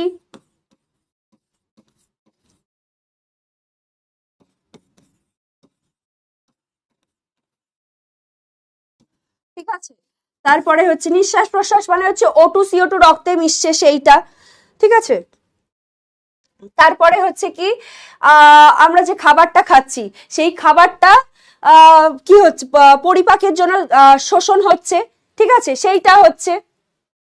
তো এইগুলোই হচ্ছে আমাদের শারীরবৃত্তীয় গুরুত্বগুলোর মধ্যে রয়েছে, ঠিক আছে, আহ এইগুলোই রয়েছে, আর সেরকম ভাবে আর কিছু ইয়ে না। পাচক সেখানে হচ্ছে O2 CO2 যে পরিবহনটা রয়েছে, ঠিক আছে। আচ্ছা, নেক্সট কি রয়েছে? এবার নেক্সট আছে হচ্ছে সক্রিয় পরিবহন।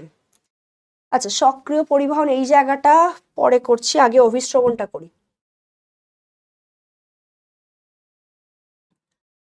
সক্রিয় পরিবহনই বলি, সক্রিয় পরিবহনটাই আগে বলি। সক্রিয় পরিবহনটা কি?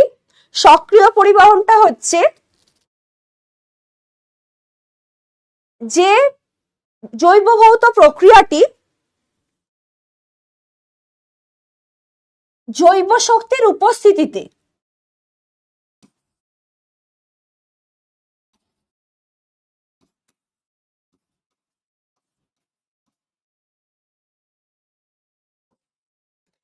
অভিশ্রবণটা আগে বলে নিলে সুবিধা হতো, ঠিক আছে, আমি বুঝিয়ে দিচ্ছি একবারে।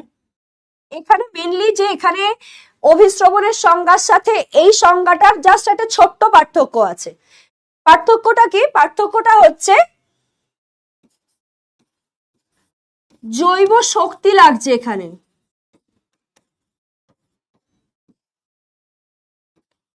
যে পদ্ধতি জৈব শক্তির উপস্থিতিতে, এইবারে হচ্ছে টুইস্ট। ব্যাপন আমি এতক্ষণ ধরে বলে আসলাম, কি বলে আসলাম? বেশি ঘনত্ব থেকে কম ঘনত্বের দিকে যায়, নদী পাহাড় থেকে, ঝর্ণা পাহাড়ের ওপর থেকে নিচের দিকে গড়িয়ে পড়ে, তাই তো? এইবারে তোদের গোলাবে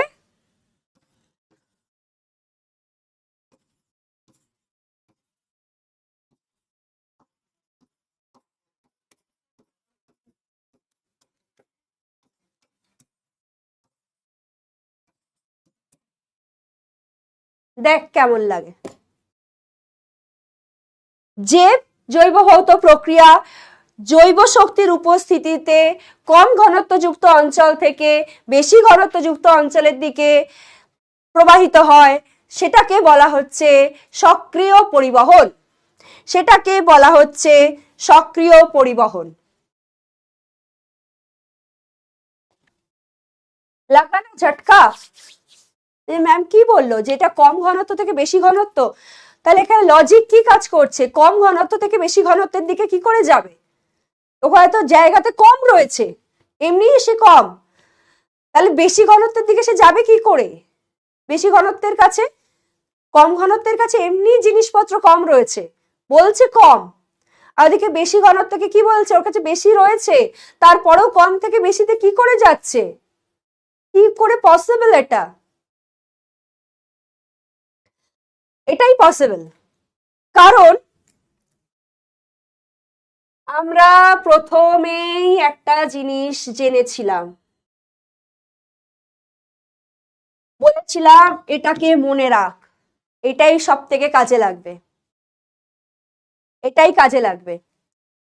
যেখানে দ্রাব বেশি সেখানে দ্রাবক কম, মানে ঘনত্ব বেশি। যেখানে দ্রাবক কম সেখানে দ্রাবক বেশি, মানে ঘনত্ব কম।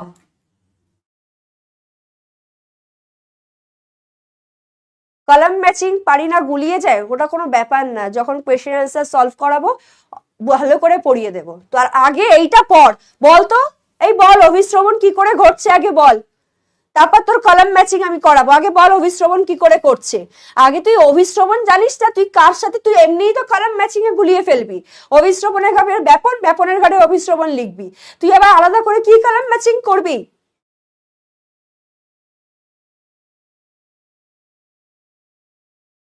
তুই আগে বল অভিশ্রবণটা কি, অভিশ্রবণটা কাকে বলছে সেটা আগে বল দেখি তো।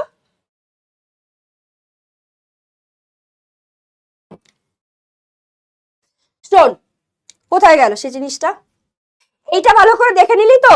এর পরে আসছি। কোথায় রে বাবা? কম ঘনত্ব মানে কি? কম ঘনত্ব মানে হচ্ছে দ্রাবক কম,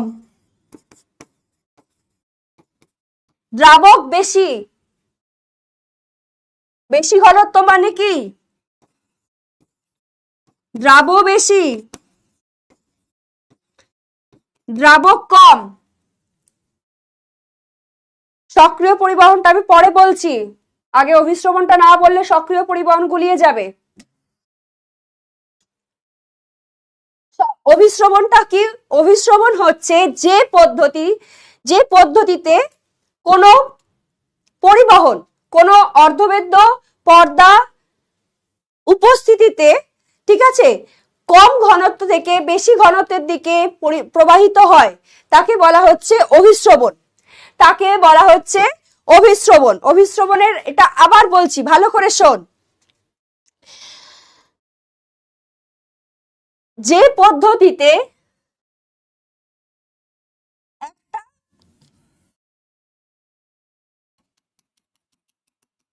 অর্ধবেদ্য পর্দা দ্বারা পৃথকীকৃত দুটি দ্রবণের মধ্যে কম ঘনত্বের দ্রবণ থেকে বেশি ঘনত্বের দ্রবণের দিকে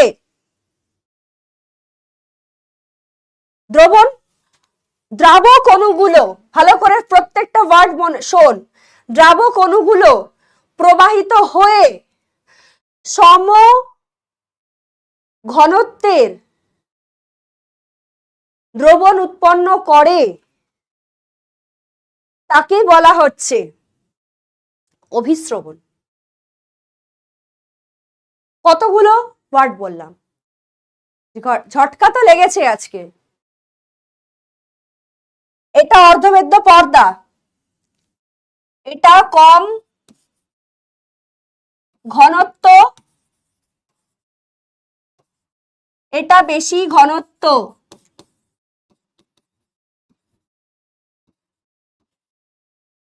কি হচ্ছে? কম ঘনত্বে কি থাকছে? দ্রাবক কম,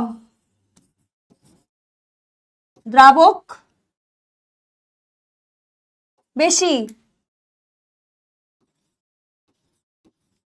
দ্রাবক বেশি, দ্রাবক কম। কি করছে? দ্রাবক কম ঘনত্ব থেকে বেশি ঘনত্বে যাচ্ছে, গিয়ে এইটাকে সম ঘনত্বে পরিণত করছে। সেই পদ্ধতিকে অভিস্রবণ বলা হচ্ছে। এবার বল সবাই মিলে, ম্যাম বুঝতে পারিনি। আর যারা বুঝতে পেরেছিস তারা লিখ বরং, কারণ তাদের সংখ্যা কম হবে। যারা বুঝতে পেরেছিস তারা লেখ।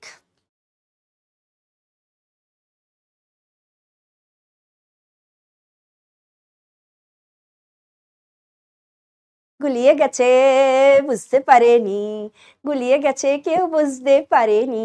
খুব ভালো হয়েছে। আবার শোন, একটা যে পদ্ধতিতে একটা অর্ধবেদ্য পর্দা দ্বারা পৃথক করে রাখা দুটো দ্রবণের মধ্যে কম ঘনত্বের দ্রবণ থেকে দ্রাবক বেশি ঘনত্বের দ্রবণে প্রবাহিত হয়ে সম ঘনত্বে পরিণত করলো, তাকে বলা হলো অভিস্রবণ। বুঝতে পেরেছিস তনুশ্রী? এবার এটা আমাকে বল একজন, যে কম ঘনত্ব থেকে বেশি ঘনত্বে গিয়ে কি করে সম ঘনত্ব হলো? কম ঘনত্ব থেকে বেশি ঘনত্বে যাওয়া মানে তো কমের কাছে আরো কমে গেল, বেশির কাছে তো আরো বেড়ে গেল। তাহলে কি করে ম্যাম আপনি বলছেন সম ঘনত্বে গেল? আপনি বলুন। No clear ma'am. Thank you এই কোয়েশ্চেনটা দেওয়ার জন্য, এই চ্যালেঞ্জটা দেওয়ার জন্য। Thank you. আমি বারবার করে একটা কথা বলছি, কম ঘনত্ব মানে দ্রাবক কম, দ্রাবক বেশি, বেশি ঘনত্ব মানে দ্রাবক বেশি, দ্রাবক কম। এবার ধর তোর কাছে একটা শরবত রয়েছে, যেখানে একটা জল নিয়েছিস, সেখানে এত চিনি দিয়েছিস, সেটা খুব বেশি ঘনত্ব হয়ে গেছে, ঠিক আছে? সেই বেশি ঘনত্ব, এখানে প্রচন্ড একটা চিনি জল দেওয়া আছে, ঠিক আছে? সেইটা তুই কি করে এবার লিকুইডিফাই করবি? খুব বেশি ঘনত্ব হয়ে গেছে, তুই তার মধ্যে জল ঢালবি, জল কম ঘনত্ব, জল কম ঘনত্ব মানে জলের ভেতরে দ্রাবকটা ওখানে কম ঘনত্ব মানে দ্রাবক বেশি আছে, এটা বোঝ। তাহলে ওই দ্রাবকটা ঘনতে গিয়ে কি করছে? ঘনটাকে লিকুইডিফাই করে দিচ্ছে। আগেরটায় কি করছিল? ঘন করছিল, এটা লিকুইডিফাই করছে। এবার বোঝা গেছে টুইস্টটা? ব্যাপনে মিশ্রণটা ঘন করে দিচ্ছিল, একটা মিশ্রণ আর একটা মিশ্রণকে ঘন করে দিচ্ছিল। অভিস্রবণে ঘনটাকে পাতলা করে দিচ্ছে। এবার কি বোঝা গেল? এবার বল, এবার বুঝতে পারলি কিনা? যদি এটা বুঝতে পারিস পুরো চ্যাপ্টার বুঝে গেছিস, আর বলতে হবে না কিছু।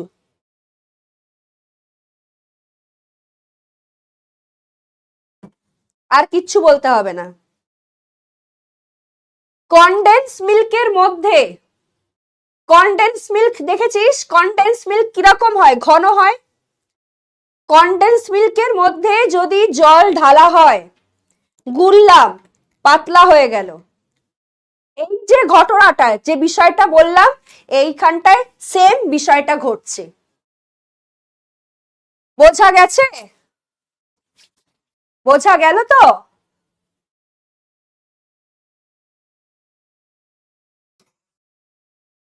এইটা ঘটনাটাকে বলা হচ্ছে কি? অভিস্রবণ। এইবার এখানে একটা কথা বলে দিই, ছোট ছোট দুটো তিনটে কথা বলছি। আমরা একটু আগে বলছিলাম সক্রিয় পরিবহন, ঠিক আছে? থ্যাংক ইউ, সবাই বুঝতে পেরেছিস, থ্যাংক ইউ। আচ্ছা, আমি যেটা বলছি সক্রিয় পরিবহন, যেটা বলছিলাম তখন, সক্রিয় পরিবহন হচ্ছে যেখানটাতে এই সেম অভিস্রবণ প্রক্রিয়াটাই, এই জিনিসটাই ঘটছে, কিন্তু কি হচ্ছে, ওখানে একটা শক্তির, এক্সট্রা শক্তির প্রয়োজন হচ্ছে, ঠিক আছে? আর সেম জিনিসটা আছে একটা নিষ্ক্রিয় পরিবহন, ঠিক আছে, যেখানে কোন রকম শক্তির প্রয়োজন ছাড়াই অর্ধভেদ্য পর্দার উপস্থিতি, ভেদ্য বা অর্ধভেদ্য পর্দার উপস্থিতি বা অনুপস্থিতিতে কম গাঢ়ত্বে, মানে কম গাঢ়ত্ব বলবো না, পরিবহনটা হচ্ছে, সেটাকে হচ্ছে নিষ্ক্রিয় পরিবহন। নিষ্ক্রিয় পরিবহনের উদাহরণ হচ্ছে এগুলো সব, এগুলো সবই হচ্ছে নিষ্ক্রিয় পরিবহন। ব্যাপন, অভিস্রবণ, ব্যাপনের মধ্যে সহজ ব্যাপন, সহায়ক ব্যাপন, অভিস্রবণ, সবই হচ্ছে নিষ্ক্রিয় পরিবহন, কারণ এগুলো হতে কোন রকম এক্সট্রা শক্তি, এটিপি শক্তির প্রয়োজন লাগে না। সক্রিয় পরিবহনে একটা জৈব শক্তির প্রয়োজন হয়, যেটা আসে কোথা থেকে? এটিপি থেকে। Thank you. যেটা আসে কোথা থেকে? এটিপি থেকে। Sodium, potassium, ATPase pump. সক্রিয় পরিবহনে হচ্ছে, কোথায় চলে গেল? সক্রিয় পরিবহনে হচ্ছে উদাহরণ কি? সোডিয়াম, পটাশিয়াম, এটিপিএস পাম্প, ঠিক আছে? আর নিষ্ক্রিয় পরিবহন হচ্ছে sodium, glucose pump. No need of any external energy.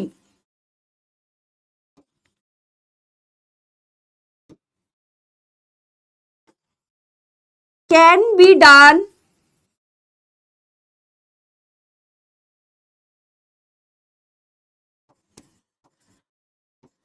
in the present or absent of permeable or semi-permeable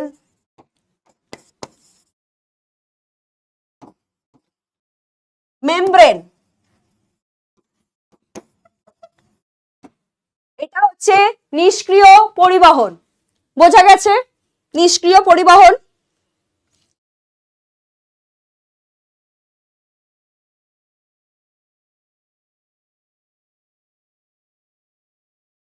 এটা হচ্ছে অ্যান্ড কি হচ্ছে?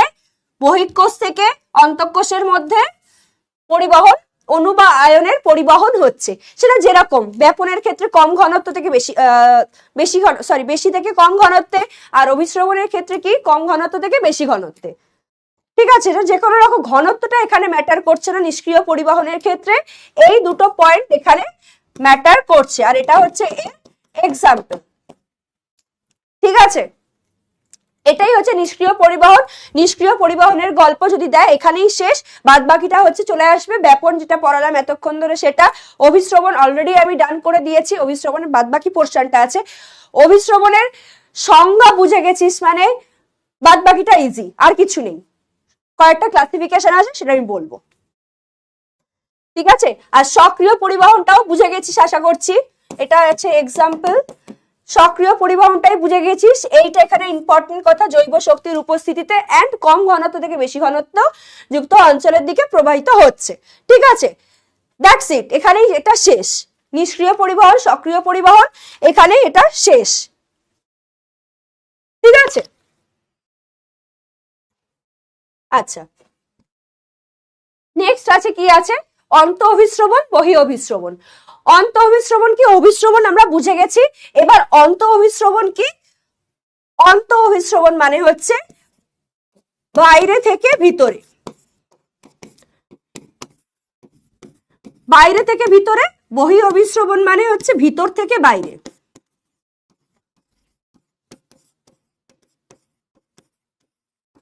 ঠিক আছে। অন্ত অভিস্রবণ হচ্ছে বাইরে থেকে ভিতরে, মানে বাইরে হচ্ছে কম ঘনত্ব, মানে অন্তঃকোষীয় জায়গা থেকে বহিঃকোষীয় জায়গায় যাচ্ছে, সরি বাইরে থেকে ভেতরে মানে হচ্ছে বহিঃকোষীয় জায়গা থেকে অন্তঃকোষীয় যাচ্ছে, মানে বাইরের দিক থেকে ভিতরের দিকে যাচ্ছে, তাই অন্ত মানে ঢুকছে ভেতরের দিকে, ঠিক আছে।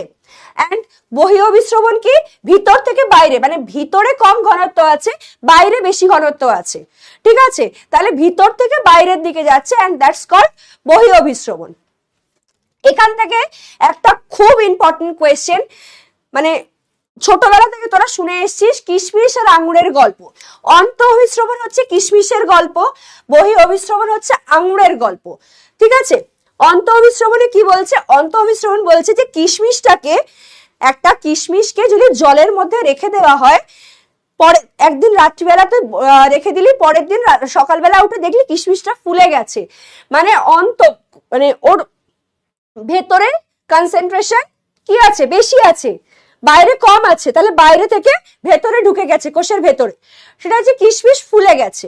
এন্ড বহি অভিস্রবণ কি, আঙুরের ক্ষেত্রে কি বলছে, একটা আঙুরকে যদি নুন জলে রেখে দেওয়া হয় তাহলে কি হবে, কোষের ভেতরে বেশি জল আছে, মানে কম ঘনত্ব আছে, কোষের বাইরে বেশি ঘনত্ব আছে, তাহলে আঙুর থেকে জল বাইরে বেরিয়ে আসবে, ঠিক আছে। ভেতরে কম আছে, নুন জল, অনলি জল হলে সেটা কম ঘনত্ব, হ্যাঁ কম ঘনত্ব, নুন জল মানে বেশি ঘনত্ব, তাহলে বাইরে কম আছে, ভেতরে কম আছে, তাহলে ভেতর থেকে বাইরে বেরিয়ে আসছে, বহিঃকোষীয় মানে বাইরের দিকে চলে যাচ্ছে, সেটাই বহি অভিস্রবণ, ঠিক আছে। আচ্ছা, এই উদাহরণগুলো মনে রাখবি, উদাহরণগুলো থেকে কিন্তু কোয়েশ্চেন আসে, যে ঘটনাটা দিয়ে বলবে যে এটা কোন অভিস্রবণের, মানে এটা কোন ধরনের পরিবহন, ঠিক আছে।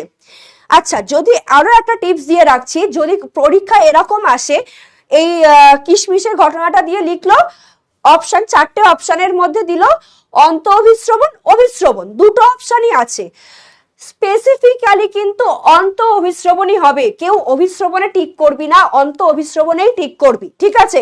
স্পেসিফিক্যালি ওই ঘটনাটাকেই দিবি।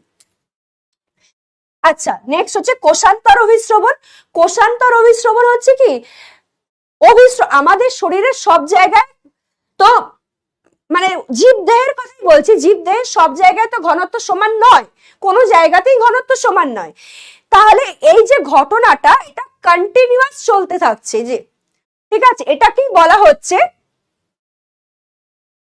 কোনটা বল, কোন জায়গাটা, কিশমিশের ক্ষেত্রে বাইরে থেকে ভিতরের দিকে ঢুকছে, আর আঙুরের ক্ষেত্রে ভেতর থেকে বাইরের দিকে যাচ্ছে, ঠিক আছে। আঙুরটা হচ্ছে বহি অভিস্রবণ, ভেতর থেকে বাইরের দিকে যাচ্ছে, আর অন্ত অভিস্রবণ হচ্ছে বাইরে থেকে ভেতরের দিকে যাচ্ছে, ঠিক আছে। হতে পারে বলতে বলতে হয়তো একই জিনিস বারবার বলতে বলতে হয়তো ভুল বলে ফেলেছি, তার জন্য সরি বলছি, তো আমি ঠিক করে দিলাম, ঠিক আছে। আচ্ছা, তো এটা ঘটনাটা চলতেই থাকছে, কোষান্তর অভিস্রবণ, ঠিক আছে। তো সেটাকেই বলা হচ্ছে কোষান্তর অভিস্রবণ। কোষান্তর অভিস্রবণের এক্সাম্পল কি আছে, কোষান্তর অভিস্রবণের এক্সাম্পল হচ্ছে এই যে মূলরোম দ্বারা জলটা মাটি থেকে যে নিচ্ছে, নিয়ে মূলের একদম অন্তঃস্থকে যাচ্ছে, সেই ঘটনাটাকে বলা হচ্ছে কোষান্তর অভিস্রবণ। ঠিক আছে, আর লাস্ট আছে কি বিপরীত অভিস্রবণ। বিপরীত অভিস্রবণ কি, অভিস্রবণীয় মানে অভিস্রবণে কি হয়, কম ঘনত্ব থেকে বেশি ঘনত্ব,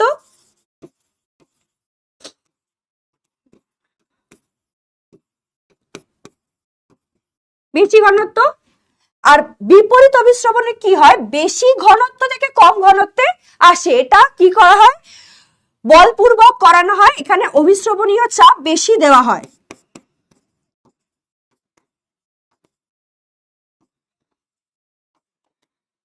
অভিস্রবণীয় চাপ বেশি প্রয়োগ করে কি করা হয়, অভিস্রবণীয় চাপ বাড়িয়ে দিয়ে বেশি ঘনত্ব থেকে কম ঘনত্বের দিকে আনা হয়। ঠিক আছে, এটা বলপূর্বক করা হয়, এটাকে বলা হয় রিভার্স অসমোসিস বা বিপরীত অভিস্রবণ। ঠিক আছে, আর 2-1 মিনিট।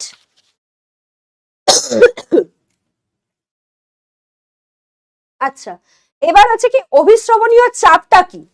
অভিস্রবণীয় চাপটা হচ্ছে ব্যাপন চাপ যেরকম, তেমন অভিস্রবণীয় চাপ হচ্ছে, কিভাবে বলবো, অভিস্রবণীয় চাপ হচ্ছে, দেখ যদি একটা অর্ধবেদ্য পর্দা রয়েছে, তার দুপাশে দুটো ভিন্ন ঘনত্বের দুটো আলাদা ঘনত্বের লঘু অতি, ঠিক আছে, মানে কম ঘনত্ব বেশি ঘনত্ব, দুরকম দুটো পদার্থ দ্রবণ রাখা হয়েছে এবং একটা অর্ধবেদ্য পর্দা রাখা হয়েছে, এবং যে চাপ প্রয়োগ করে এই লঘু থেকে ঘন ইয়েতে যেতে দেওয়া হয় না, তাকে বলা হচ্ছে অভিস্রবণীয় চাপ। যে চাপটা প্রয়োগ করে লঘু থেকে ঘন চাপ মানে যেতে দেওয়া হয় না, তাকে বলা হচ্ছে অভিস্রবণীয় চাপ। বোঝা গেছে?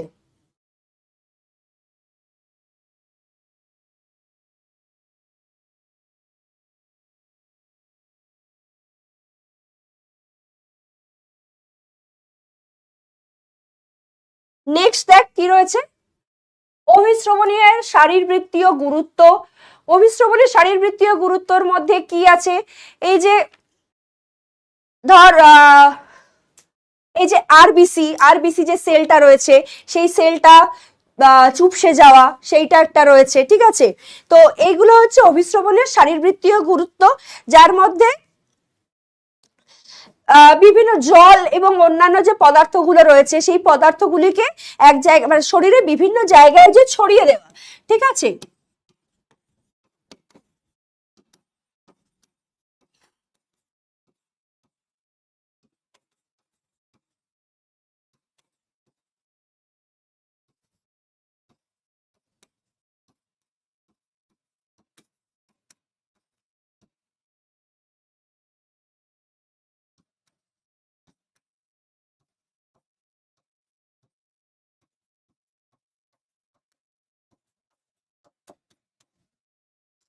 ছড়িয়ে দেওয়া। ঠিক আছে,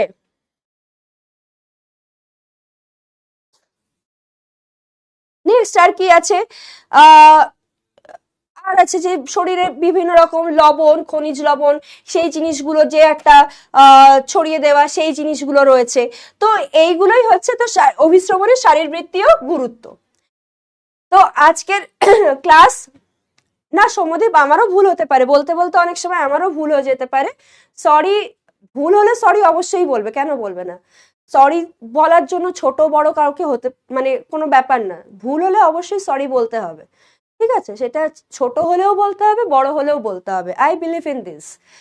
তো ইটস ওকে, তুমি বলেছো, আমি বললাম তো যে আমার ওটা ভুল হয়ে যেতেই পারে, মানে একটু যেহেতু ক্রিটিক্যাল জিনিসটা আছে, আমিও একটা মাথার মধ্যে জিনিসটা নিয়ে তোমাদেরকে বলছি, জিনিসটা হতেই পারে, এমন কোনো বড় ব্যাপার নয়। ঠিক আছে, আচ্ছা, পোল আজকের জন্য নেই।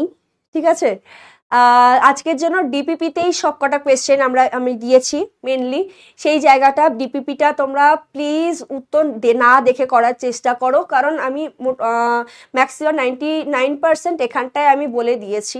ঠিক আছে, উত্তরগুলো প্লিজ না দেখে করার চেষ্টা করো। ঠিক আছে, আর তোমাদের সাথে সাথে তো উত্তর থাকছেই। ঠিক আছে, সেটা আগে সলিউশন করো, করে তোমরা উত্তরটা দেখে নাও, ঠিক আছে, চেক করে নাও। এমন নয় যে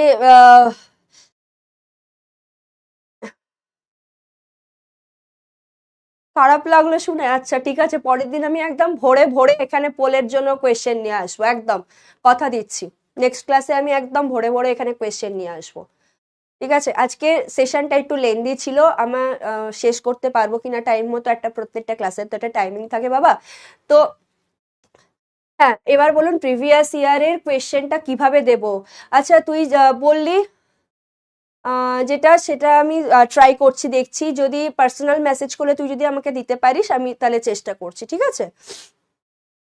আচ্ছা, আর একটা যেটা, না বাবা আজকে পোল হবে না, কারণ আজকে আমি একটু ডাউটফুল ছিলাম যে আমি এই পুরো ক্লাসটা টাইম মতো শেষ করতে পারবো কিনা, অনেকটা জায়গা তো। ফিলোসফি ক্লাস আছে 15 মিনিটের মধ্যেই তোমাদের আবার, ঠিক আছে। বেশি কফি খাস না, ঠিক আছে, বেশি কফি খাওয়া ভালো না, তারপর রাত্রিবেলা ঘুম হবে না, ঠিক আছে। আর ডিপিপি তোরা একটু পরেই পেয়ে যাবি, ঠিক আছে, ক্লাসটা শেষ হলে যেই নোট আপলোড হয়ে যাবে, তার সাথে সাথে তোদের সাথে ডিপিপিও ইয়ে হয়ে যাবে, আপলোড হয়ে যাবে, ঠিক আছে, কোনো ব্যাপার না। তো আজকের জন্য এতটুকুই, তাহলে তোমাদের হোমওয়ার্ক তো ডিপিপি চলে গেছে। তোমাদের ফার্স্ট যে চ্যাপ্টারটা ছিল biophysical and bio chemical aspect of ইয়ে, তো সেই চ্যাপ্টারটা কিন্তু কমপ্লিট হয়ে গেল আজকে। আহ, তিনটে তিনটে ক্লাস হলো না, এটা মোটামুটি হয়ে গেছে। আর যদি কিছু ছোটখাটো পোর্শন বাকি থাকে আমি দেখছি, যদি কোনোটা সিলেবাসে কিছু স্কিপ হয়ে গিয়ে থাকে, তাহলে আমি তোমাদেরকে আলাদা করে একটা এক্সট্রা ক্লাস এমনিও নেব, আমার প্ল্যানে আছে, ঠিক আছে। তো দুটো চ্যাপ্টার শেষ হলে একটা করে এক্সট্রা ক্লাস করে দেবো, ঠিক আছে। তো সেখানটায় তোমাদের আর যে পোর্শনগুলো যদি কোনোটা ছুটকি নাটকি বাদ থেকে থাকে, ছোট পোর্শন, যে কোয়েশ্চেনটা আমি একটু স্টাডি করে দেখি যে কোন কোয়েশ্চেনটা আসছে বা কোন পোর্শনটা থেকে আসছে, তো সেই জায়গাটা আমি বলে দেবো সেই ক্লাসটাতে, ঠিক আছে, কোনো চাপ নিও না। আর তোমাদের যদি কিছু বলার থাকে তাহলে অবশ্যই কমেন্ট করে রাখো, আমি নিয়মিত চেক করি কমেন্ট, তোমাদের কোনো ডাউট থাকলে অবশ্যই তোমরা কমেন্টটা করো, আমি তোমাদের ওখানে বলে দেবো, ঠিক আছে। তাহলে চলো আজকের জন্য টাটা। টাটা।